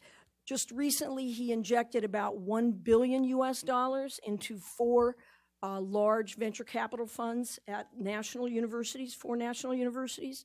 There have been some criticism of these funds, but it's way too early to conclude about their success or failure. But many experts in Japan are happy that this much money is being injected into the ecosystem. But still, most research on startups suggests that governments are best at creating the environment for entrepreneurship, that when they get involved with specific firms, they tend to fail.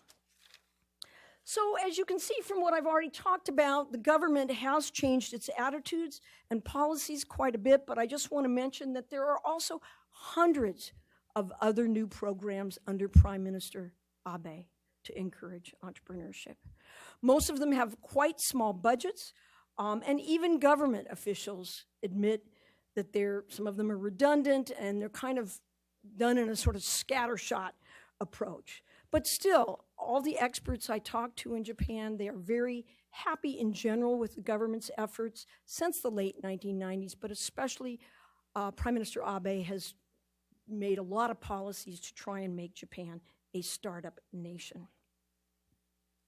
So in conclusion, there have been many significant structural reforms and changes in policies and social norms over the last 20 years that have resulted in a healthy ecosystem, at least in the Tokyo area. Japan's startup ecosystem today has a regulatory framework that is quite similar to that of the US, at least on paper. Successful startups from Rakuten and DNA, Gree, Line, Mercari, and many other relatively new firms, these successful startups are now sowing the seeds of more successful ventures, triggering a virtuous cycle. Indeed, there are increasing numbers of successful entrepreneurs who have become major role models, angels, and mentors. But despite these changes, further progress in creating a more vibrant ecosystem is being hampered somewhat by the continuity of some of the social norms that I mentioned, such as preference to work for a large firm or preference of corporations for long-term relationships. Also, progress is impeded because there's only a small pool of young Japanese and good ideas. My research thus far suggests that the government, entrepreneurs, and the VC industry are the ones that are the main promoters of dramatic reforms, and big business and social norms have resisted change somewhat, making it slow and incremental. It took Silicon Valley many decades to create a strong ecosystem, and they received significant support from the US defense industry. Only time is going to tell us how successful Japan's ecosystem will be, but I think it has the fundamental ingredients to succeed, and is actually quite comparable to other nations that started about 2 decades ago to try and build an ecosystem, like South Korea, France, and Germany.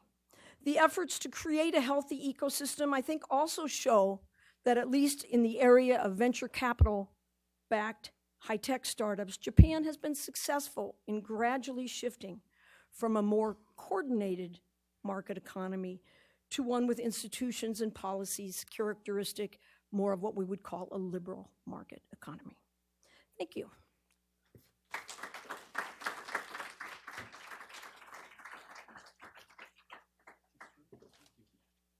Thank you very much, Marie. You really added a lot of richness to this. Little by little, we're getting deeper and deeper into the change that's going on. Oh, sorry, okay.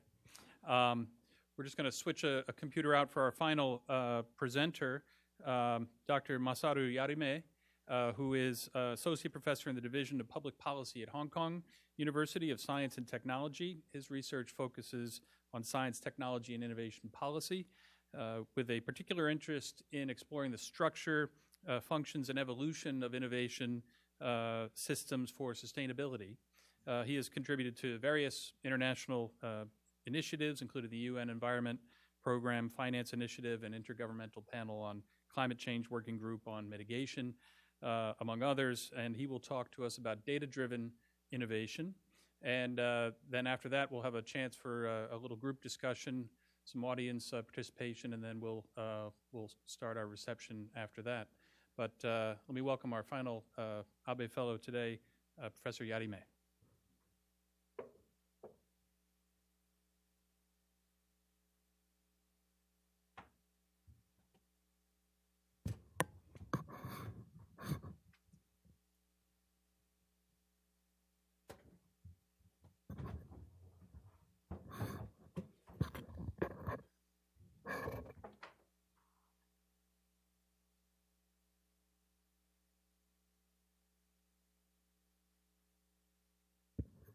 Okay. Thank you very much, Mr. Chairman, for your kind introduction. My name is Masaru Yarime. Currently, I'm working at the Division of Public Policy in the Hong Kong University of Science and Technology. And I also have affiliation with the University College London, and also University of Tokyo, and also Japan International Cooperation Agency Research Institute in Tokyo. So somehow I have been working on this innovation policy with a particular focus on energy, environment, and sustainability. And today I'm going to talk a little bit about the implication of data-driven innovation for policy and strategic issues in the context of global competition and also collaboration. Probably you already know that the big data, AI, and IoT, these terms appear almost every day on newspapers and reports. So, and also as Professor Uyama mentioned, that in achieving this society 5.0, this data-driven innovation is particularly important. So I think challenge to Japan and also to US and other countries in the world is to how to encourage innovation, but at the same time, how to somehow maintain a system so that we can somehow appreciate the values like privacies and also securities. So data-driven innovation, this is just taken from a report published by OECD some years ago. So basically we need to get data and then collect it and then manage it and then get something out of it by using AI, data analytics, and then use it for decision making and then make creation and creating value for society. So basically there are three components in making data-driven innovation. One is data, so availability, a lot of data from different sources which are not necessarily available in the past. And then accessibility, who can have access to this data. And then obviously the quantity and the quality, which is increasingly important for this big data age based on AI. So open data is a very important topic, globally speaking, and particularly this Internet of Things is very important in collecting a lot of data available. So that is one component. And the second component is data science, which is about how to deal with this data, what we can get out of this data. So this machine learning, obviously, particularly important, but generally speaking, this AI, artificial intelligence, is a very important role in this data science. And then the third one is domain expertise, which is about the sector-specific knowledge expertise, and which involves, in many cases, the physical systems. And obviously, in the case of Japan, that manufacturing sector has been relatively strong. So how we can deal with this relative advantage in manufacturing to stimulate innovation, data-driven innovation in the future. So this is, I think, particularly important for the strategic making in the future in Japan. So IoT first, there are many layers like sensors, we are getting data, and then network communications, and then putting together as a platform. And then we use them for applications in many different areas. So, there's many ways to try to define the boundaries of IoT. But this is just one paper which has been published very recently to try to look at IoT-related patents. So this is just country-based the numbers, and then US and China, Japan, and then South Korea, and then Sweden. So these are major countries with regard to IoT patent applications. And this is evolutions of patent applications of 5 countries. And as you see, the red one is China, which is really increasing its applications. And then Japan is the green, so which is somehow stable, but in recent years tried to increase a little bit. So as you can see, this now the US and China, Japan, the South Korea, and Sweden. So these are really the major players in this area.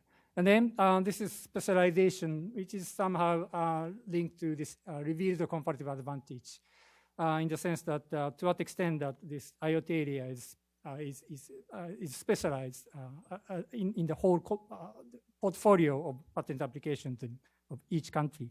So China somehow tried to increase this IoT areas. And then it's a bit surprising in the sense that Japan's relative specialization on IoT seems to be declining in recent years. And if you look at the main companies, applicants in IoT, this Huawei, Ericsson, Nokia, LG, Qualcomm, ZTE, Samsung, Intel, Siemens, and then the Philips. And then we have these Japanese companies like Panasonic, NTT Docomo, and then the NEC, Fujitsu. So relatively speaking, very established Japanese manufacturing companies are relatively strong in applying patents for IoT-related areas. Then this is just some of the companies, top 5 companies with regard to IoT applications. You see this, the particularly Chinese, Huawei, and then ZTE, they are very increasing recently. And then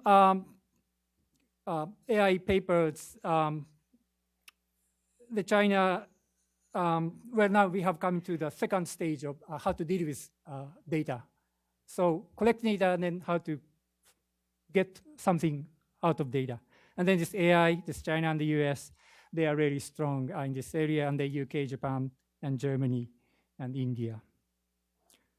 Then this the trends in paper publications in this area, and then the China is really aggressively increasing these AI papers.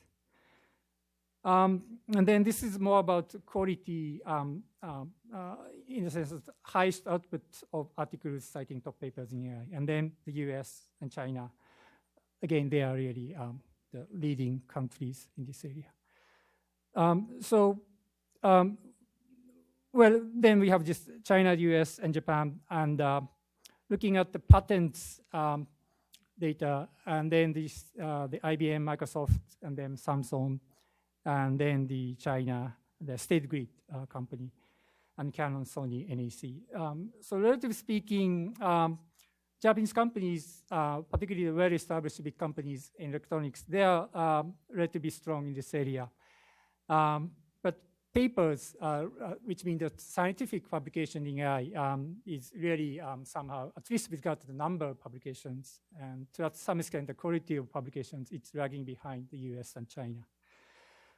And then the talents, which is based on the number of authors and also patent inventors, and then putting together, and then US, China, and then India. They are really, relatively speaking, large pool of talents on AI. And then this is a number of AI-related enterprises. And the US has many companies, enterprises, and then China, the UK. And then if you look at the Japan, it's at least in this paper, this says 40. So probably we have a relatively well-established big companies. They are strong, they have expertise and knowledge. But then that probably not so many startups, new entrants coming in this, which is somehow consistent with the previous speaker mentioned about this, the startups. So this is one of the key challenges facing the Japanese industry in data-driven innovation. But then if you come to data-driven innovation, as you know, this Google, Baidu, and all these search engines, platforms, and then we have e-commerce, Amazon, and then Alibaba, and others. They are, well, at least initially based on the cyber space, cyber data.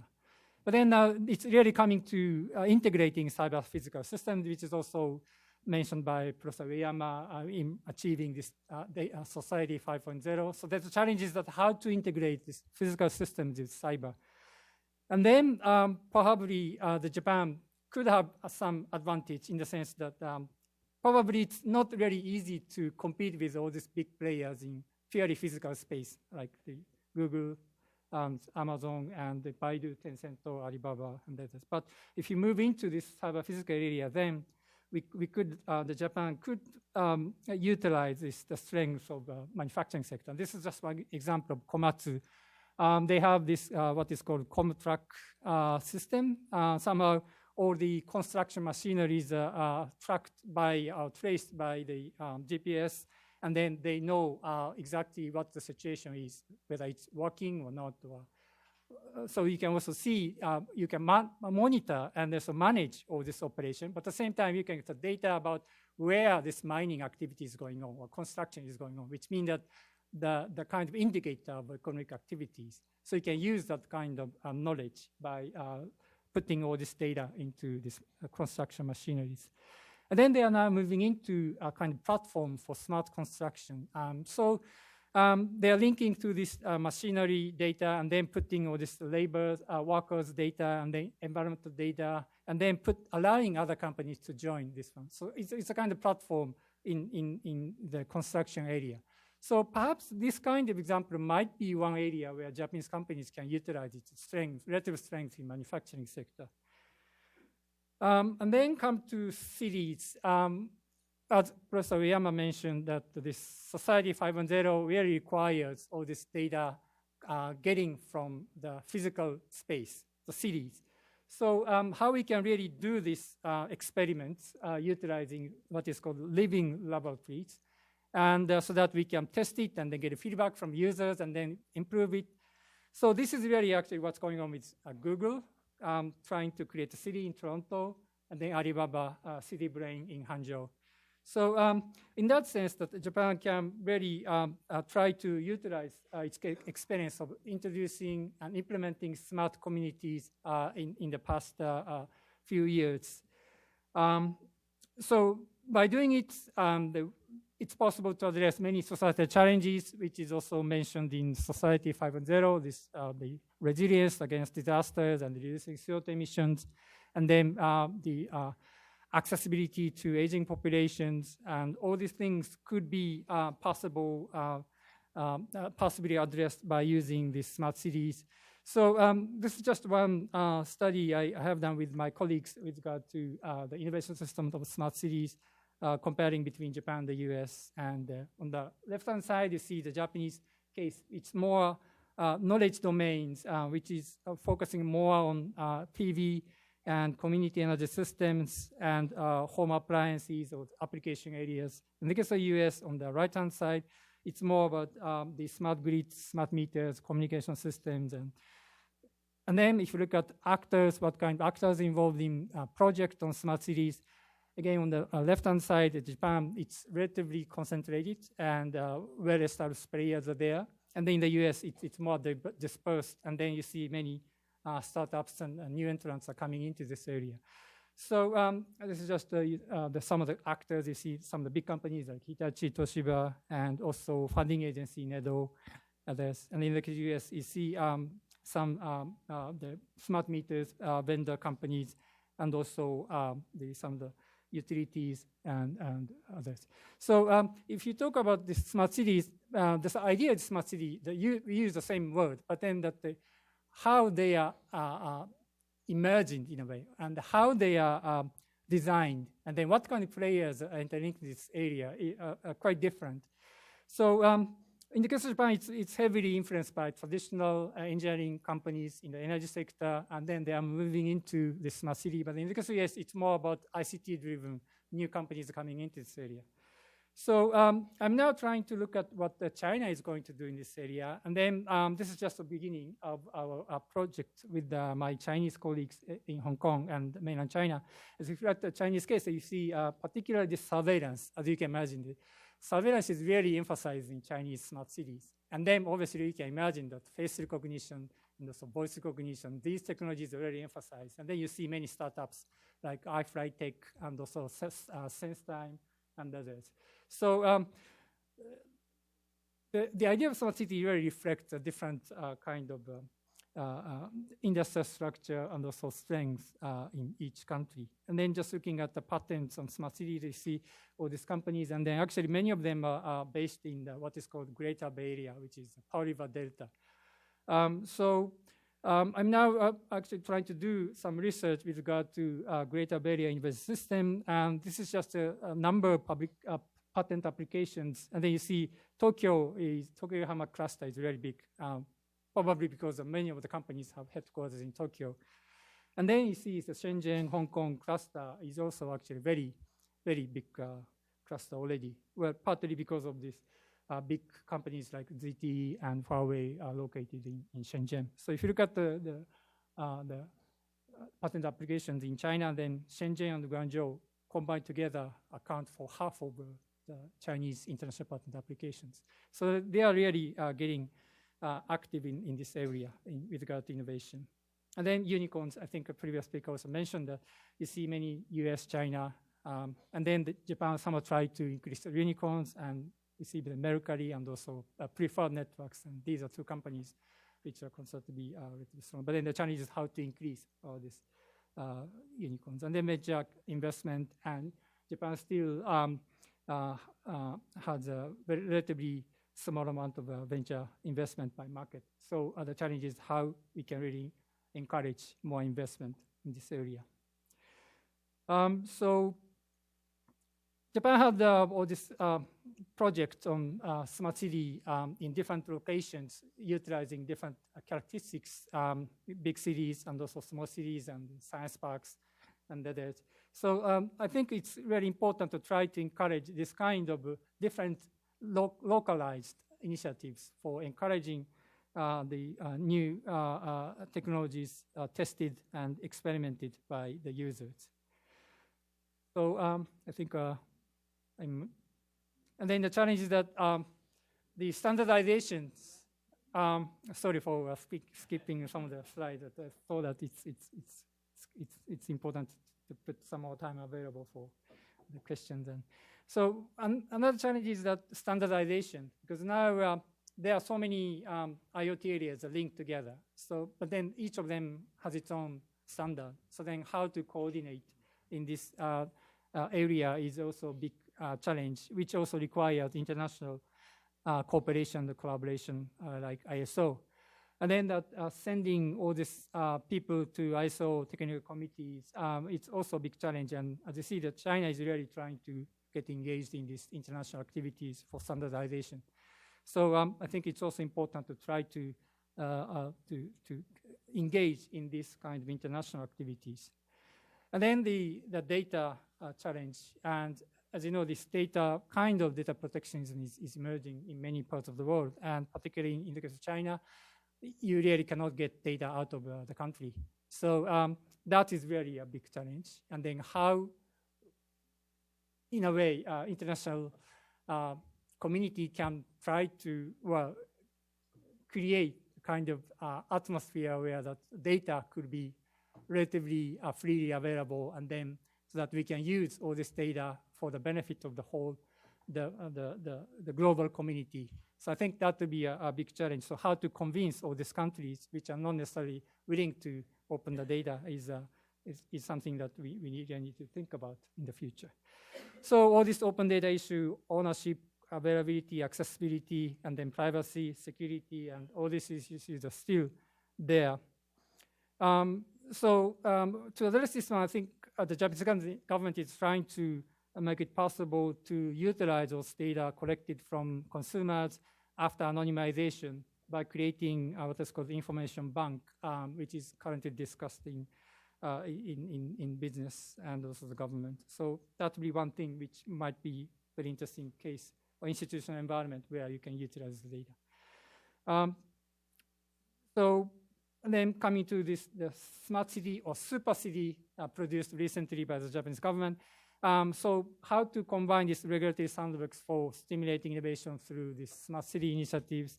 And then initially fintech was the target for this one. Then that increasingly countries like Singapore, they introduced this regulatory sandbox for energy sector. So then probably we could expand it into the whole city so that we can test all these new technologies. Although we also need to think about these risks and also some of the negative impact of these new technologies. But then probably we need to take a bolder step to try to allow all these new technologies to be tested by getting the stakeholders involved.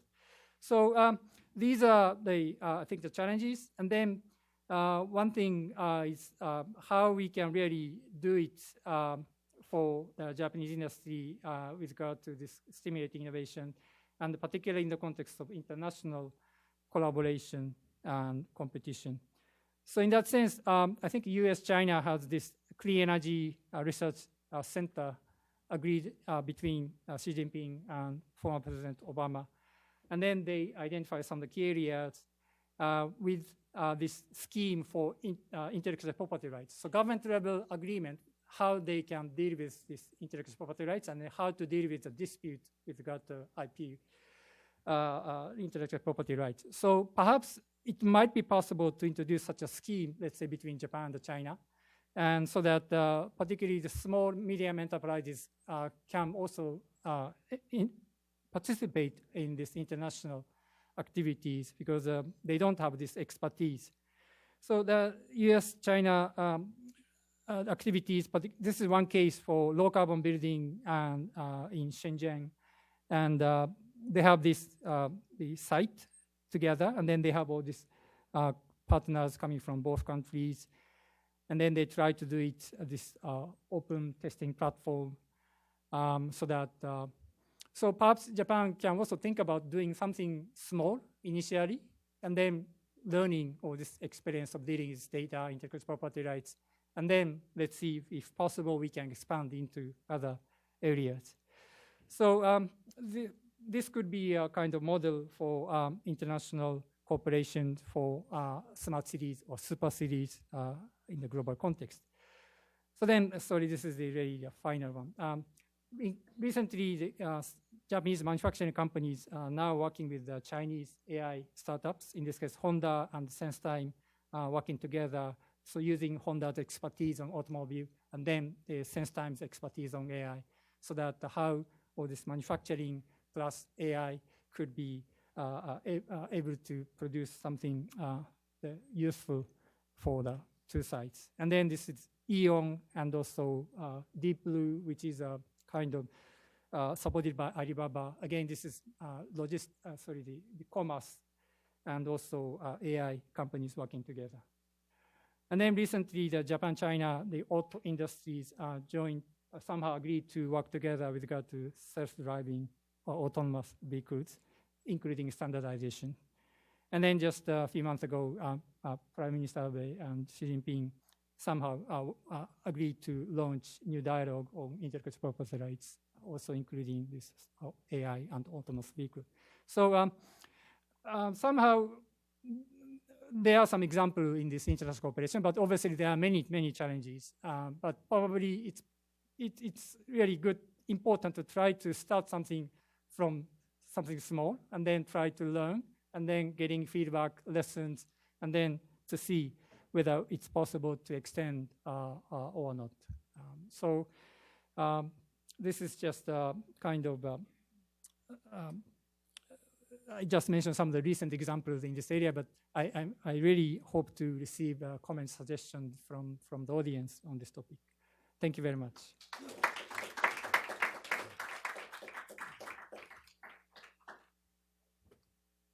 Thank you very much, Professor Yarime.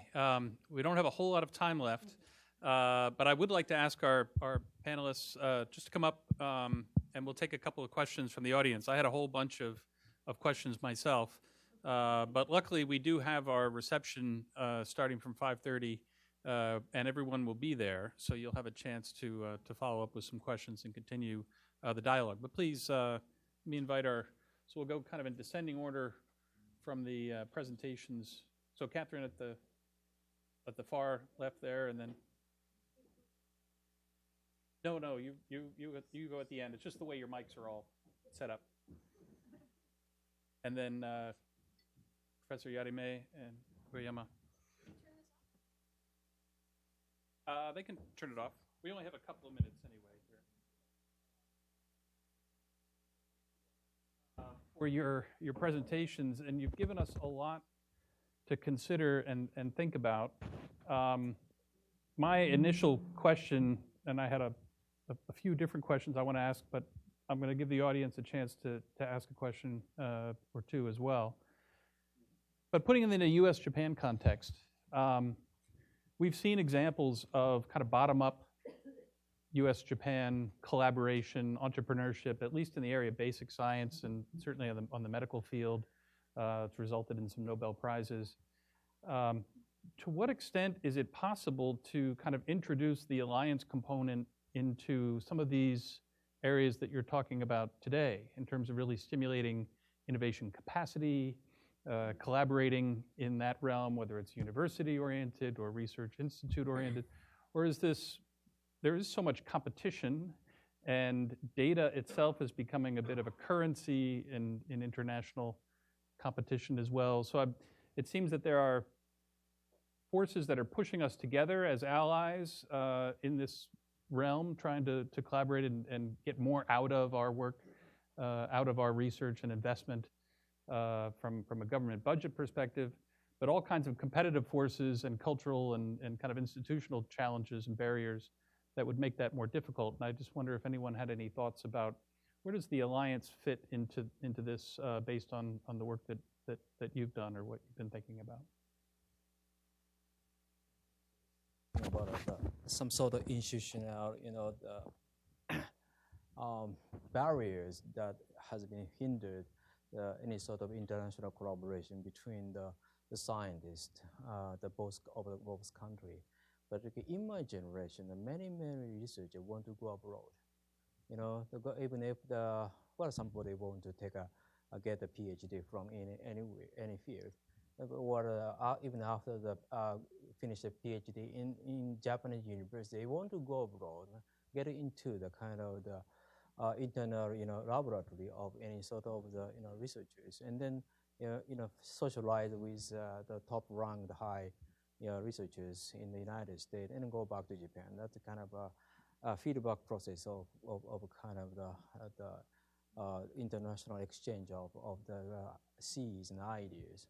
So the problem we face right now is the younger generation doesn't want to go abroad. And that's a serious problem. They kind of became so much risk averse. So they're just concerned about what's going to happen after get a PhD or what finish the postdoc in the United States and come back. Where is the post for there? So that's again a serious problem for us. So we are now making some sort of the scheme to encourage the younger people to go abroad or make some sort of collaboration with foreign excellent researchers. So to get into the mafia of the excellent researchers, in not only in the United States, but also EU. Now, EU actually approaches us so much. Why don't you make a collaboration any more and more of that? Because they're going to provide any sort of research money even to the Japanese researchers and the scientists. Why don't you come to EU? That's quite interesting and persuasive, the proposal to us. So we want to encourage that kind of system by financially supporting to the youngsters, actually. So I'd like to say something about the bilateral security partnership. Some years ago, I was a Japan Policy Fellow at the Center for Strategic and International Studies here down the road.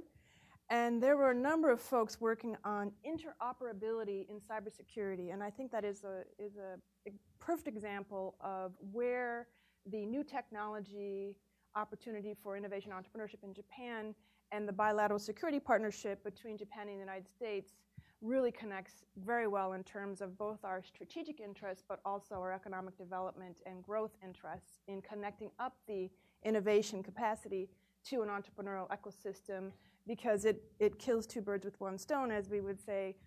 It solidifies the interoperability between the communication systems for our national security purposes, but also acts as a bulwark against other countries that may have already made advances. I'll just not mention anyone in particular, but other countries that may have made advances in terms of their cybersecurity and could become a direct threat to American and Japanese strategic interests in the world. Thank you. If there are no other comments on this particular question, let's open it up and take a couple of questions. I have one here, and then I'll go to the back there. We'll try to squeeze in what we can.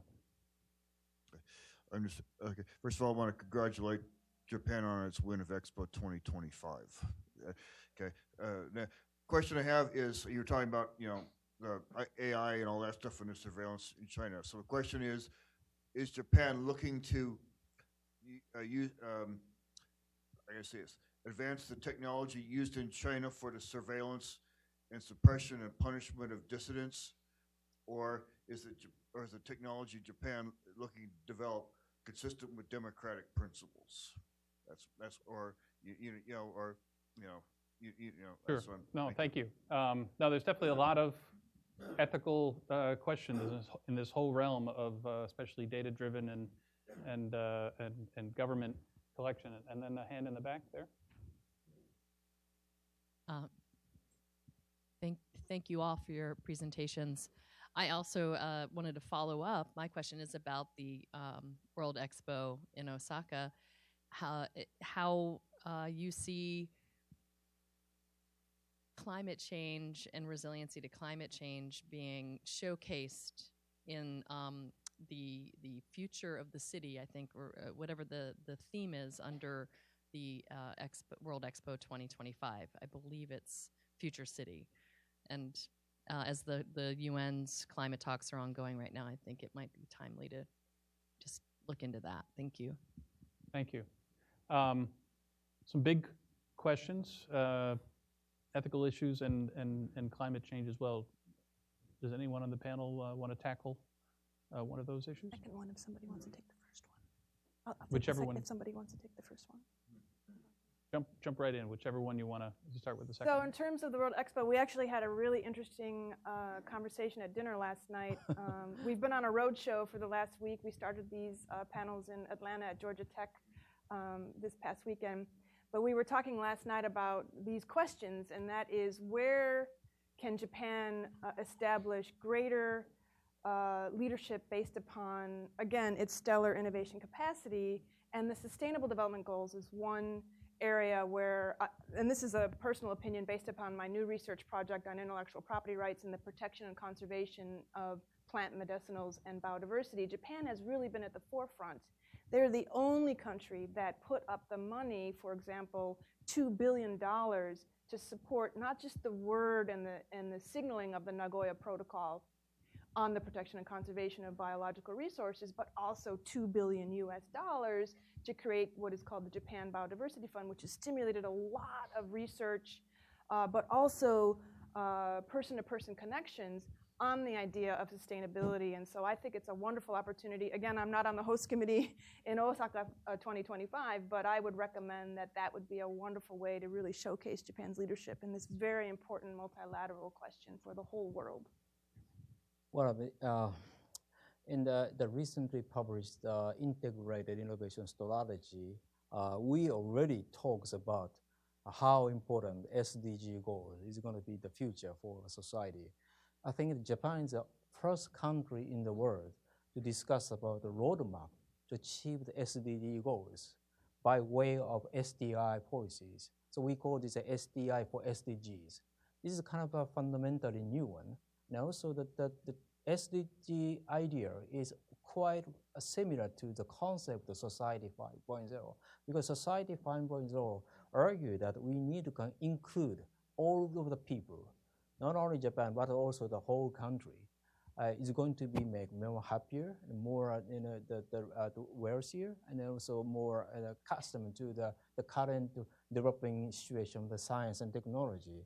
We should share all sorts of the benefit, which is originated from science and technology. It's a kind of a goal of Society 5.0. It's quite similar to the goal of SDGs. So we already started up to discuss how to achieve the goals, 70 goals of Society 5 SDGs in all of the agencies, including university. For example, University of Tokyo, University of Kyoto is already discussed what kind of the activity within the university can be contributed to the goals, goal achievement of SDGs. For example, which department, the engineer department, the medical department, etc., have been discussed about what kind of technological seeds they can provide to the achievement of the SDG. So that kind of a very much bottom-up discussion already started in Japan. I think it's very much the firm foundation for the Japanese the future society, and also probably the Osaka in 2020 is going to pick up these kind of ideas to make the final achievement of SDG goal or Society 5.0 to be widely popularized in the world. I guess that is the best chance for us to deal with that. Yeah. And just to keep on the Osaka theme, I guess I'll address briefly the ethics question. I think next year Osaka will be hosting the G20, and to me the G20 is the most legitimate forum for trying to address or at least help drive some consensus on some of these governance issues related to technological development. And it's not going to be the last word on this, but it seems that there's an opportunity for coalition building among the countries that are at the forefront of developing some of these technologies, and anything that the G20 endorses as a standard or as a direction, I think carries a lot of weight. So that's potentially one area where that could be discussed. I'm sorry we didn't manage our time so effectively here today. That's my responsibility as moderator. But we do have an opportunity to continue the conversation over a glass of wine or a beer downstairs. It'll be in the back, down the stairs, I believe is where our reception will be. Linda, do you want to give us a final word of? Well, do you want? I'll give you a chance here to.